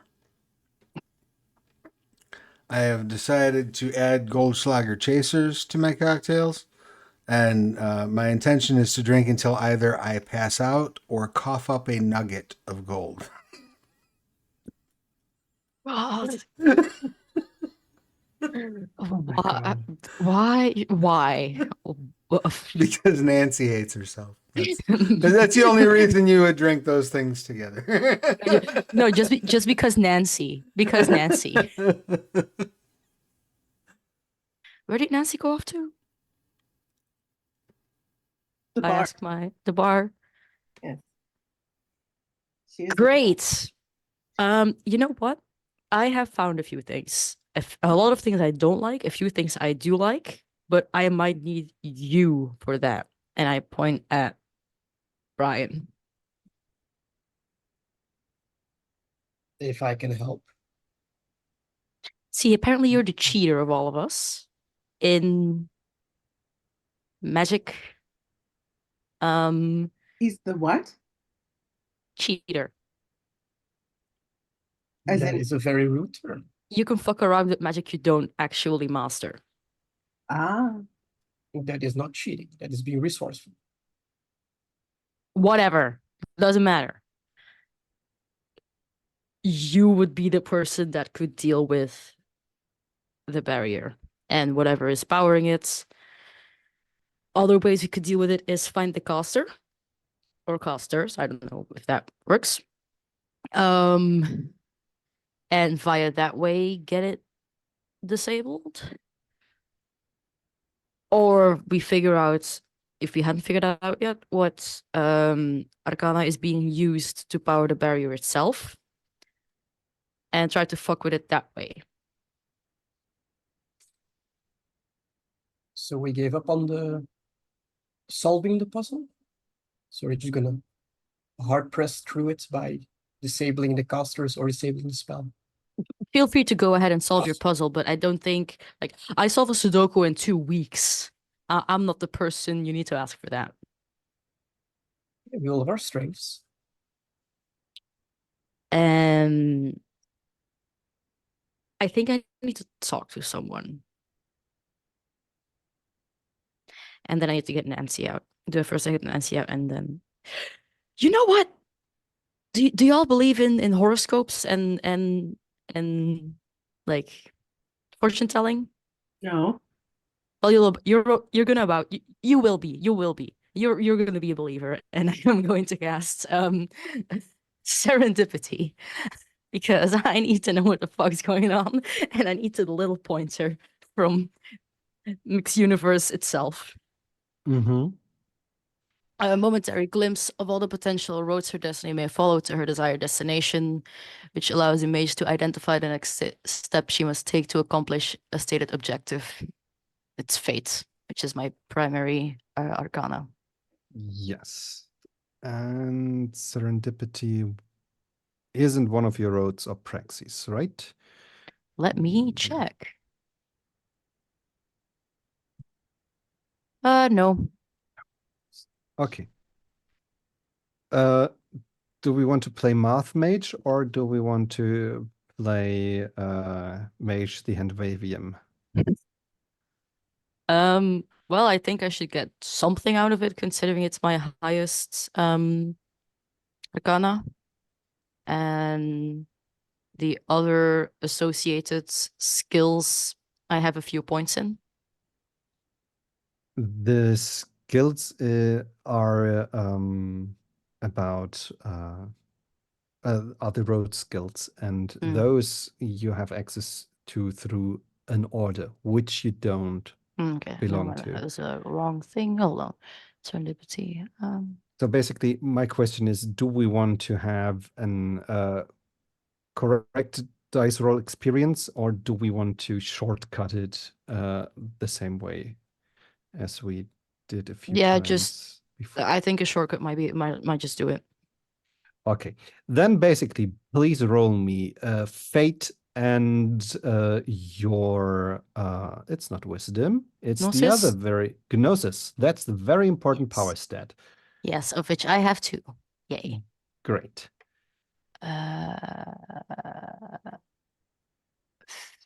Oh wait, do I just like roll a certain set of dice? Can that work? Yes. I have 2 Gnosis and 3 Fate, which means 5 dice.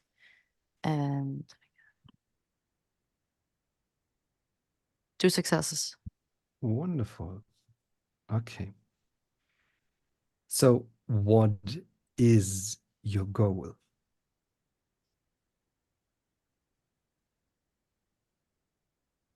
To figure out exactly if either solving the if solving the puzzle would bring me the quickest out of here or brute forcing it. The quickest is your question. Yes.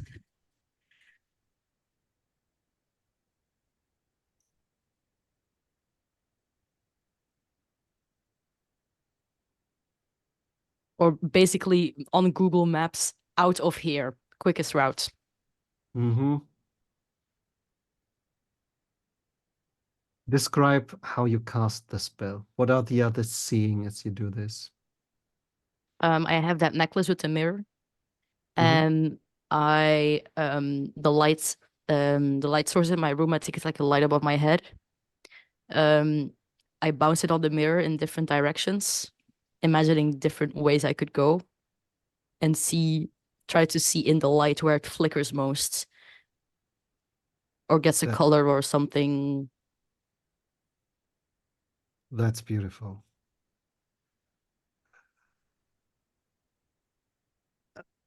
And you stick with fastest.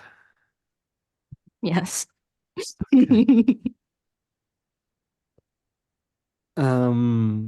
Then the next step is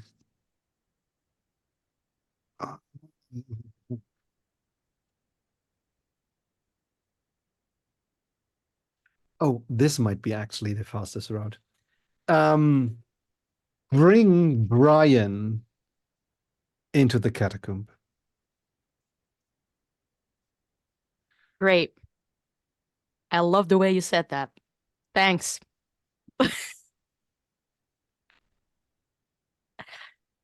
Uh, okay. Well, I put the necklace away again. First, we have to get Nancy out of the bar, otherwise that's going to go horribly. But after that, Brian, I need you.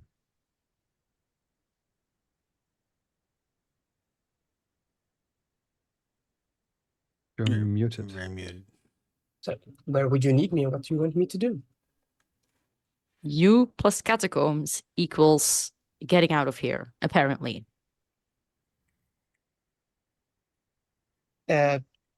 That's the only specifics. Yes. For you. Oh, that doesn't sound very promising, but hey, if you think it helps. I don't think. I know. I think. Anyway, getting Nancy out of that bar. I think I need the power of 3 people to do that. So I was thinking, I think I might try to attempt the most yes, I play a bard in D&D spell that might ever have been attempted in Mage the Awakening. I have time 3 and fate 1. Mm-hmm. I would like to create a spell that every time I'm in danger of being drunk enough to throw up, it disperses that drunkenness into my future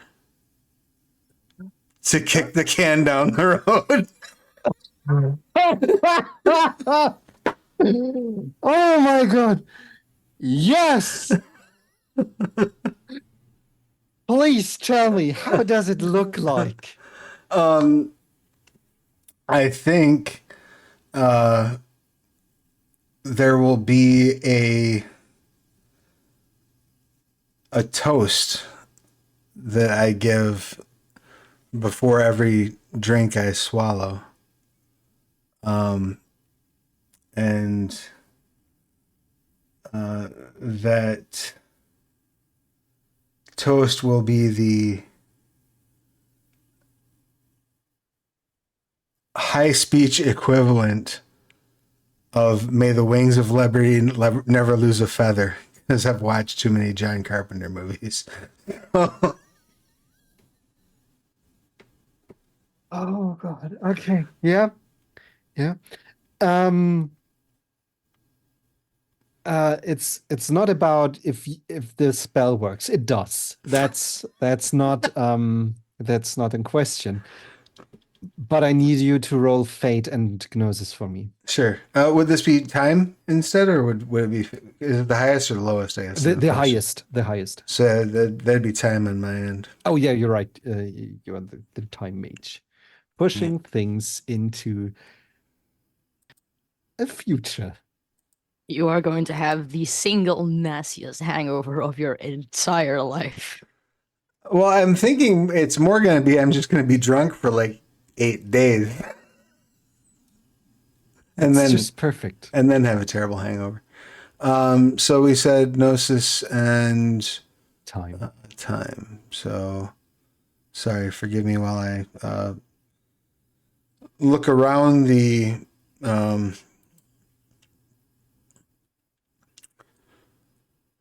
character sheet like an old man. All right. Got that. Let's roll. That didn't. All right. And this doesn't get any road action, advanced action extended. It's just a straight roll, right? Correct.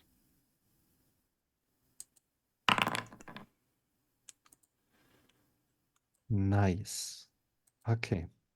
Oh wow. So, I was wondering how badly it will be backfiring on you.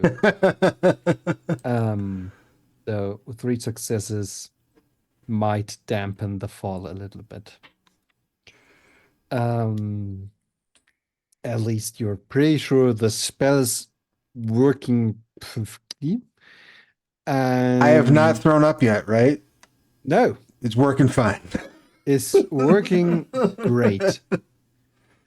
And also what I wanted to know is how well you're crafting this spell. Because you are surrounded by people. And you're once again casting spells in the attendance of mortals, of sleepers. I imagine that's going to shift as the night goes on, right? So maybe the first spell is like a whispered, almost more of a whispered prayer over my shot glass.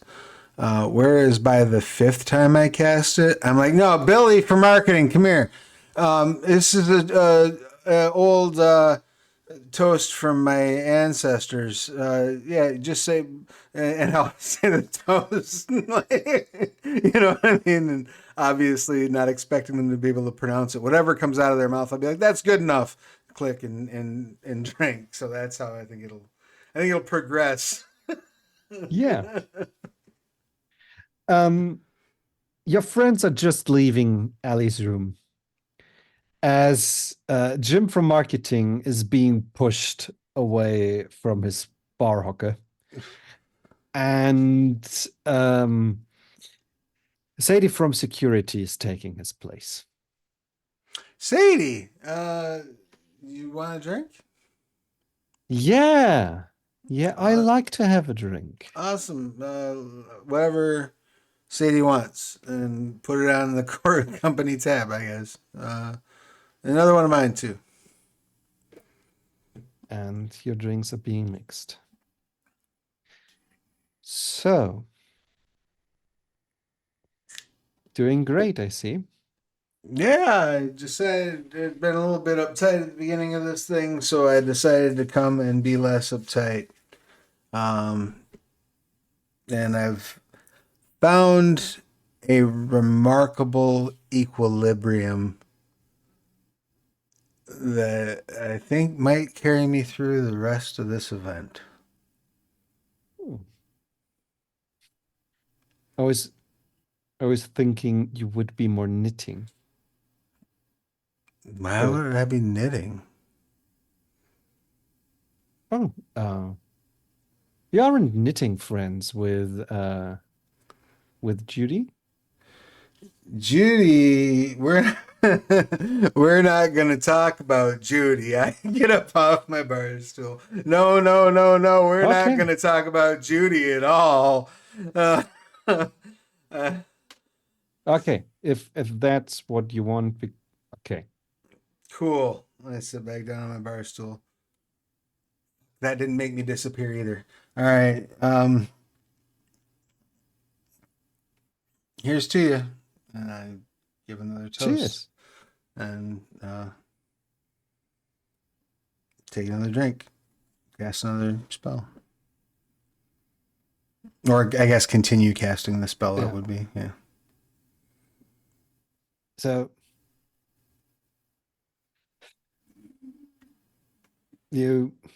I see you're already taking measures to get through this whole event. I was wondering, we don't talk this often. What did you expect to be happening here? Thought it was going to be a sort of boring corporate getaway where I'd get to spend a lot of time catching up on Crunchyroll, probably, to be honest with you. And it is not that. No. Not at all. It has been, without a doubt, the most uncomfortable, horrible, no good, very bad day. And But I don't know. Sorry. But it's okay. I don't know if you noticed this, but she suddenly looks very distraught too. Did you have a bad day too? I'm not trying to make it all about me. Like, this is. I'm sorry if you're having a shit trip. I would assume everybody is, but a lot more people seem to be just like fine with everything that's going on. If you look around, it seems so, yeah. And she takes a big gulp of a drink.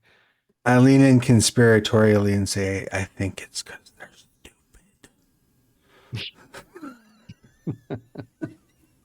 stupid. You're probably right. Oh, it would be so nice to be stupid and not notice that you've been lied to. They say it's a lot like being dead. It doesn't hurt you, only everybody around you. Hmm.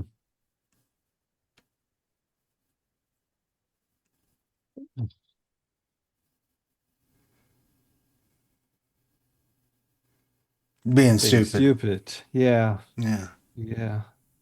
Another drink? Yes. No, yes, please. And then she also goes into drinking, and the party is arriving at the door to the big Knight's Hall where the bar is being set up, and I am expending no effort, nor would it even occur to Nancy, I think, in the current mindset that she's in, to extend this protection, this gift to my drinking buddy.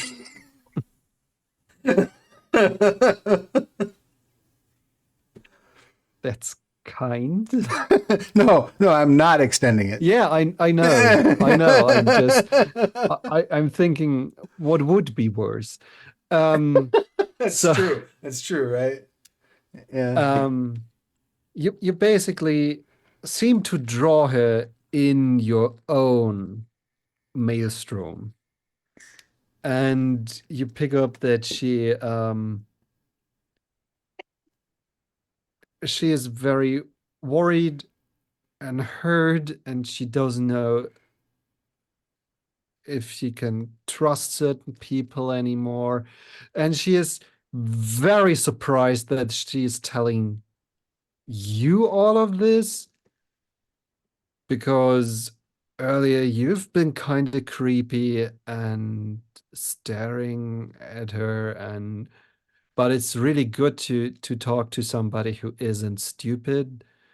And As soon as she starts expressing like that level of like candor with me and talking about things in that fashion, I am the stereotypical supportive drunk stranger in the girls' bathroom. I am just like, like you're right about everything, and by the way, your hair looks beautiful, and you know, I'm at that level of supporting. Probably don't have quite the mental wherewithal to be asking clarifying questions like I probably should be in this scenario, but instead, I'm just trying very much to be that supportive person. and does this go both ways? Does she return that to me? If Oh, you that's- are interested, I mean, yeah. If she starts acting that way, I will absolutely like respond in kind and get into like, oh, you're so nice. Oh no, you are type of whatnots. I'm sad we never talked before this. So I assume that's probably about the stage that we're at when there's. Yeah. as the others arrive.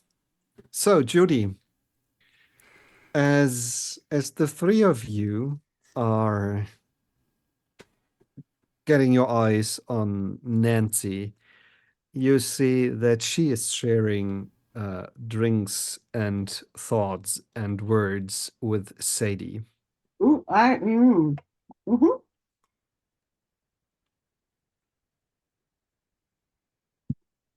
Okay.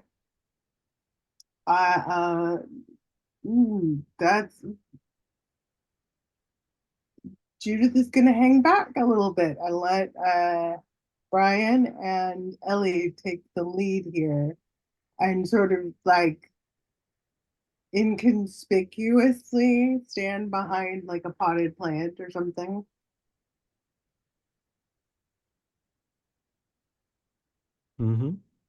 Okay. One question before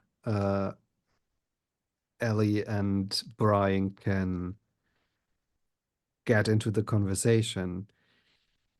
Do you hint at anything about your special experiences of the last 2 days, Nancy? Do I? Oh yeah, absolutely. I might, and if she responds in a positive way, doesn't start acting like I'm crazy or doesn't start like pulling away, I will get more and more revelatory with everything I say.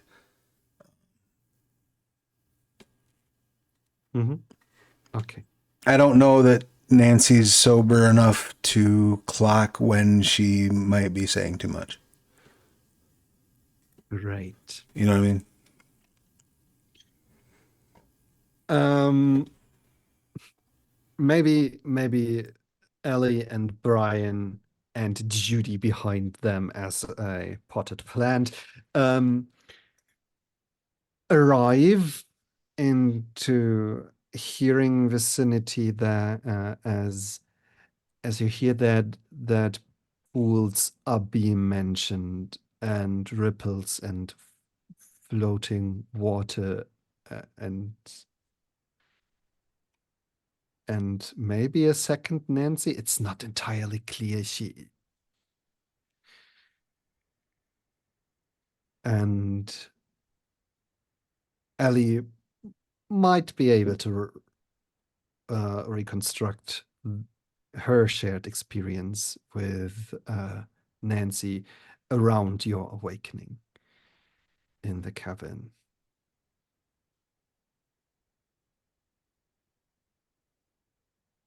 So we're approaching Sadie and Nancy now. Yes. Do I notice that Nancy is absolutely sloshed?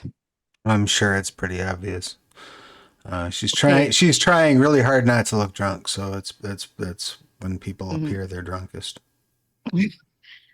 Do I feel like remnants of the magic that you were constantly casting in the air, or Oh, do I I mean, not if feel you anything? got fate or time magic, you know Yes. that it's swimming around me right now. Ah. Largely, I believe it's the left side. Uh, Oh, so as we say here, I know how late it is. I know what time it is. All right. Okay. Um, I sigh oh so very, very deeply, and I recall something that might help with this, to just get you sobered up just a little, just a little. Um, because we need the whole squad on this in order to get out. So, hey, Nancy. Hey, how's it going? I try to hide my irritation of the mind behind just a pleasant facade. Well, I looked up a few things and everything's set up for the phone and everything, and yeah. Oh, that's great. Awesome. Good. Yeah, See, let's do it. could I borrow you for like 2 minutes? Yeah, I promise I will be returned in the condition that I have left in. Actually, I'm pretty sure I will be. Actually, I get up and start laughing. Um, Okay, I'm going to lead Nancy somewhere where there are no sleepers. Either that be like a corner or something or whatever. And I'm going to grab her by the chin and say, sober the fuck up right now. And I'm going to cast Cleanse the Body, Life 1, because you do need a liver cleanse. I sure, It's but not gonna work, but that's funny. it'll work. That's what's funny about it is it'll work like until some random point that Tom decides that that the alcohol is caught up with the current moment. Oh.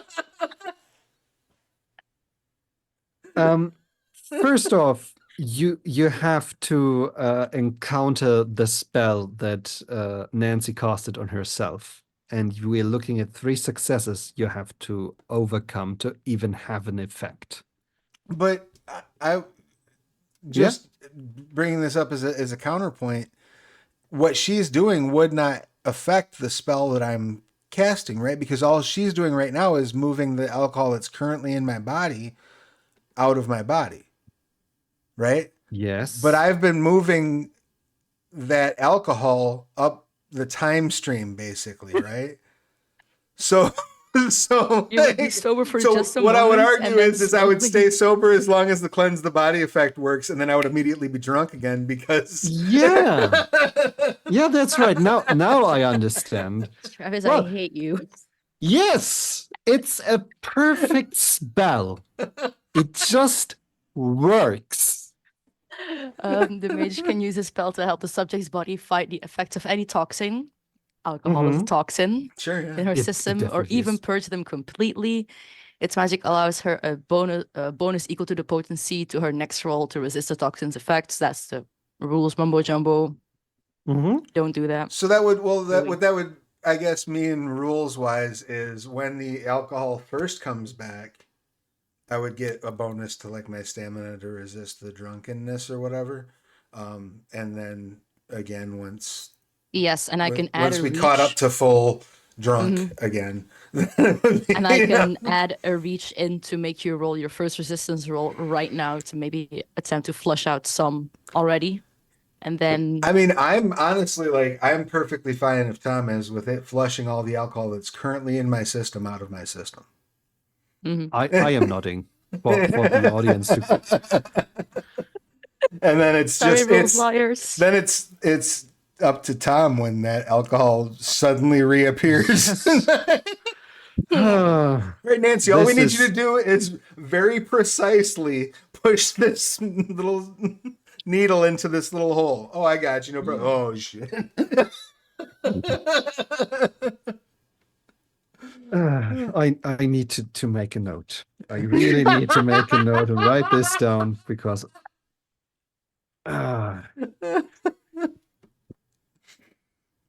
Yeah. Not Okay. crying, Travis. It's okay. Okay. So, um, powered by the Bethesda School of Magic, It just works. it works. It's a perfectly balanced spell, and everything is fine. At this moment, Oh, wow. please. That was sobering. My hand feels slightly sticky after I let your chin go. I don't know, from like physically dispersing the alcohol or something. What were you doing with that hand just before you grabbed my face? It was completely dry. I- Take a smell at your sweat, please. Sure. Oh. Why is there gold flakes in it?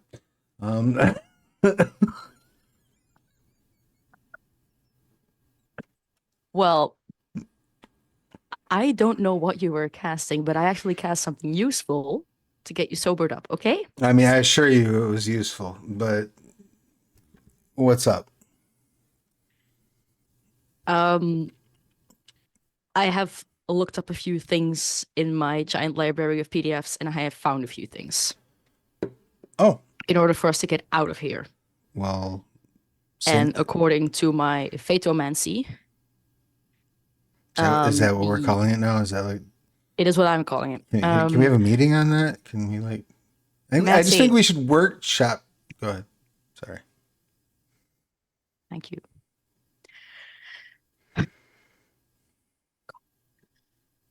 Anyway, the apparent quickest way to get out of here, according to my little magic, was doctor plus catacombs. Okay. Maybe that's where the spell is at its source or where the caster is. I don't know. I found a few ways on how to fuck up spells. The doctor can use prime, which is spellomancy. Okay. And maybe we can get out that way. Cool. Will you need like your laptop and whatnot?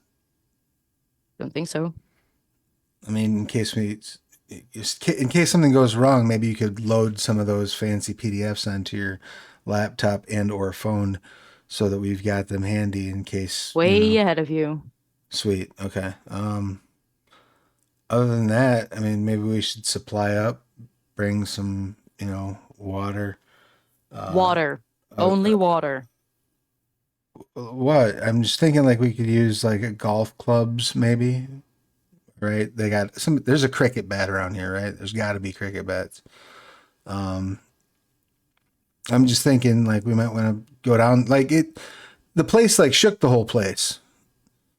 Oh, right, and also turned us into weird like wizard people. So maybe we should like go armed, is what I'm saying. You go ahead. I think I'm more of a danger with a golf club than without a golf club. To myself and to others, I do not want to harm. I mean, that's fair. Would you be like my caddy? You're what? My caddy, like if I grab like a golf bag full of like cricket bats and hockey sticks and eyelash stabs and lacrosse hooks, would you carry it? You'd be my caddy. Sure, It'd whatever. be like golfing. Fine. I'll be your pack mule. Just say that when you go golfing, you have caddies.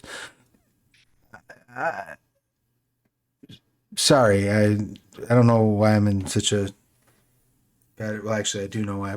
I think I know why I'm in a better mood. I think I kind of Maybe also go put on a new shirt. What's wrong with my shirt? Smell it. Oh, why are there gold flakes in this?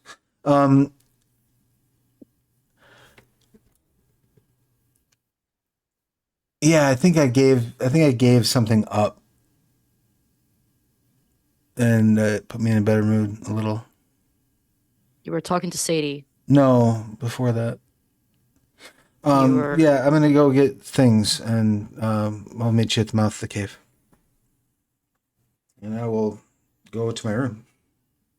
Or Mhm. if there's like a rec room, I will. I'm absolutely gonna go to the rec room and load up a Casey Jones ass bag full of like, sporting goods in case we have to get into a fight down there. Yeah. There's also a very nice small chamber that is basically working as an oxygen tent. Okay, So close to the rec room. Just what's that there for? I don't know if there's still a thing, but a few a few years back, A few there beers have back. been like been places with very high oxygen for relaxation and Oh, detox and stuff I like did this. not know that. That's interesting. I will make mental note of that and walk on by. Because obviously, as far as I'm concerned, I'm sober. But great. Like I'm Okay. willing to get on the ride that Nancy hasn't done the math on how this is going to turn out for her. Beautifully. That's how. Speaking of beautifully, um, basically Brian and Judy are left standing close to Sadie. So Brian is looking at Sadie, and Sadie is looking at him, and she appears to be in a few drinks. There's also Judy. Somehow there's this cringy silence starting to drown out everything around you. I'm just gonna like slowly back away, just looking at the drinks and just like, I still have some coffee back in my room. I think I'm gonna continue with that. Alcohol and me don't go together very well. But I wish you all a very good night. Just like slowly back away. Thank you. And there, as she looks at Brian leaving, Judy, you can see that she is not just looking at, she is watching. She is observing. Oh, I do want to make a quick note. I assumed that Nancy just straight up did not notice you, which is why she just walked right past you leaving. Okay. And you know people. You read them well. You know Sadie very well. Her brain is working fast. And you're sure that she isn't as drunk as one could think. Is this, as I have been observing the situation, is it because she's not drinking as much, or is it because she is delaying effects or absorbing effects? Like, is she, yeah, or is she actually drinking and then something is up? She is very good at evoking the idea that she is drinking the same amounts as other people. Is this a habit that I know about her? Yes. Okay.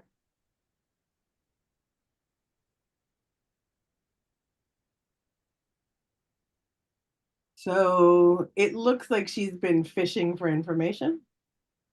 Very likely. Okay. From Nancy specifically. From what you know about her, yes, that's a way that she is working. Judith would not have ever mentioned her connection to Nancy to Sadie. It's not a relationship she talks about at all. Yeah. Okay. So yeah. Nancy has been with the three people staring at you as you were talking with Sadie at the well. And No, she right. got the very strong impression that there was some sort of influence going on. No, and that's perfectly legit. And this But is what well, I'm just. saying, there's Oh, go so ahead. I was going to say, just to interject real quick, we haven't actually established if there's any sort of like visible resemblance between us either. Like if somebody might clock that we wouldn't necessarily, but you know, I mean, we haven't established that. So But there's also it's fine that she's picked up clues from what has happened here, but Judith never talks about her past in that level of detail. Okay.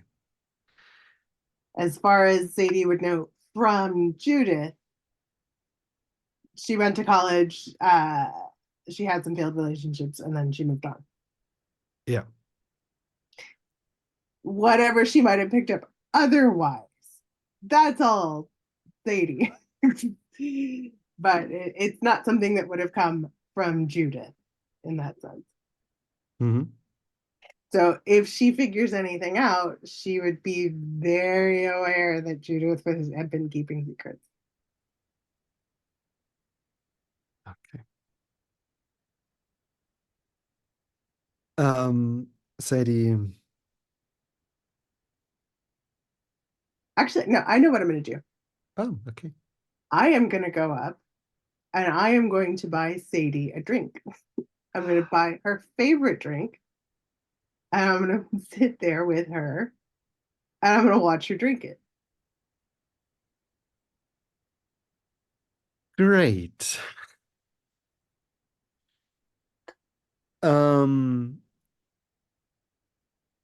Interesting.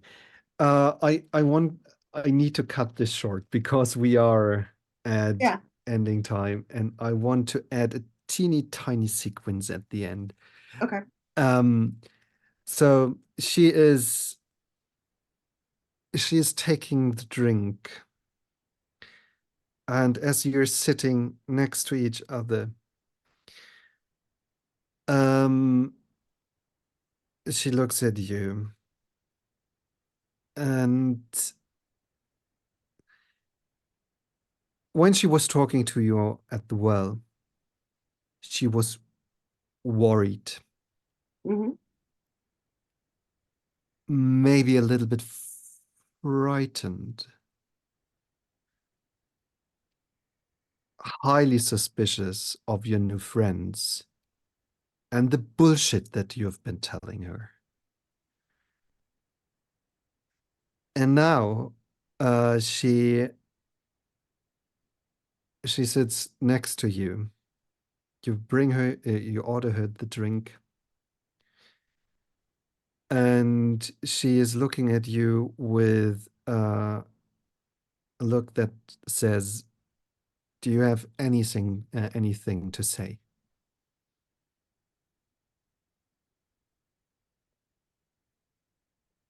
I do. Let's talk. And there is a smidge of relaxation, but you're pretty sure she isn't trusting you. This is the end of what we see from our players, but not of what we see of our characters tonight. you can imagine what happens next as if there was some sort of distortion, a flickering of something that just isn't.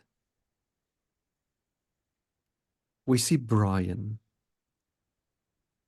walking down a long hallway in an office building. We get the idea that he is one of the higher floors. And he was walking down this hallway, doors to the left and the right. And there is a light on the ceiling. It's this cold bluish light of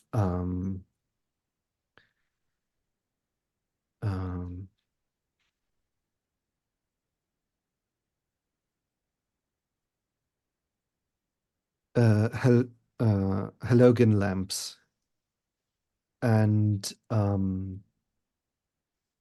he comes to the end of this hallway and opens the door. And as he walks through the door, there is a beautiful library unfolding in front of our eyes. Wooden bookshelves covering walls. And it's not a room that should fit into a so narrow skyscraper. It's more like a cathedral, a dome. And as we see Brian walking into this giant building, the Temple of Books, we can see globes floating through the air like star constellation in a planetarium. And Brian changed. He isn't wearing his ordinary clothes, but an elaborate assortment of robes covered in arcane sigils. From his hands springs a beautiful crafted staff. And as he walks to a reading stand, he pulls out a tiny thing, holds it in his until now empty hand, and he draws a few sigils onto this book on the reading stand, and it opens.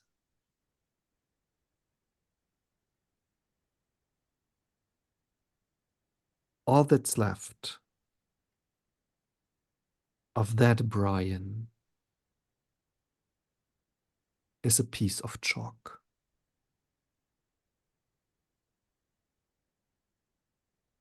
And this, dear players, lovely audience, is the end of tonight's game of Mage, No Point of Retreat. Thank you for Thanks. playing. Thank you. Thank you for running. That was super fun. That was awesome.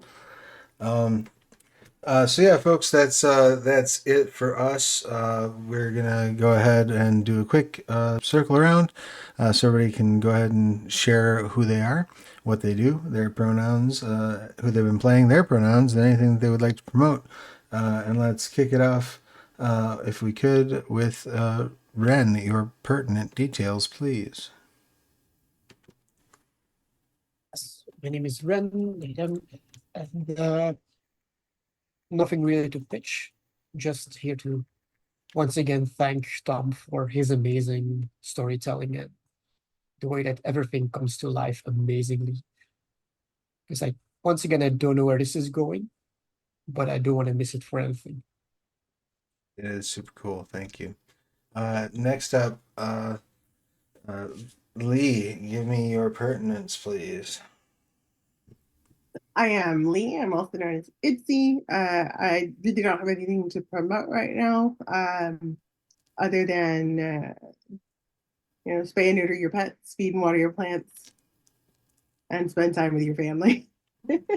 All good things to promote. Josie, how about you? Hi, my name is Josie, they, them, playing Ellie, and I do have something to promote. Haha. I do voice acting in a little project called Her Crown of Fire, which is an audio drama, which if I am allowed to, I will link in the chat. You should be able to. I think you got Yes, all okay. your allowed permissions. Well, like allowed to from you. Oh, yeah. Um, No, yeah, you're here to promote stuff, so. Okay.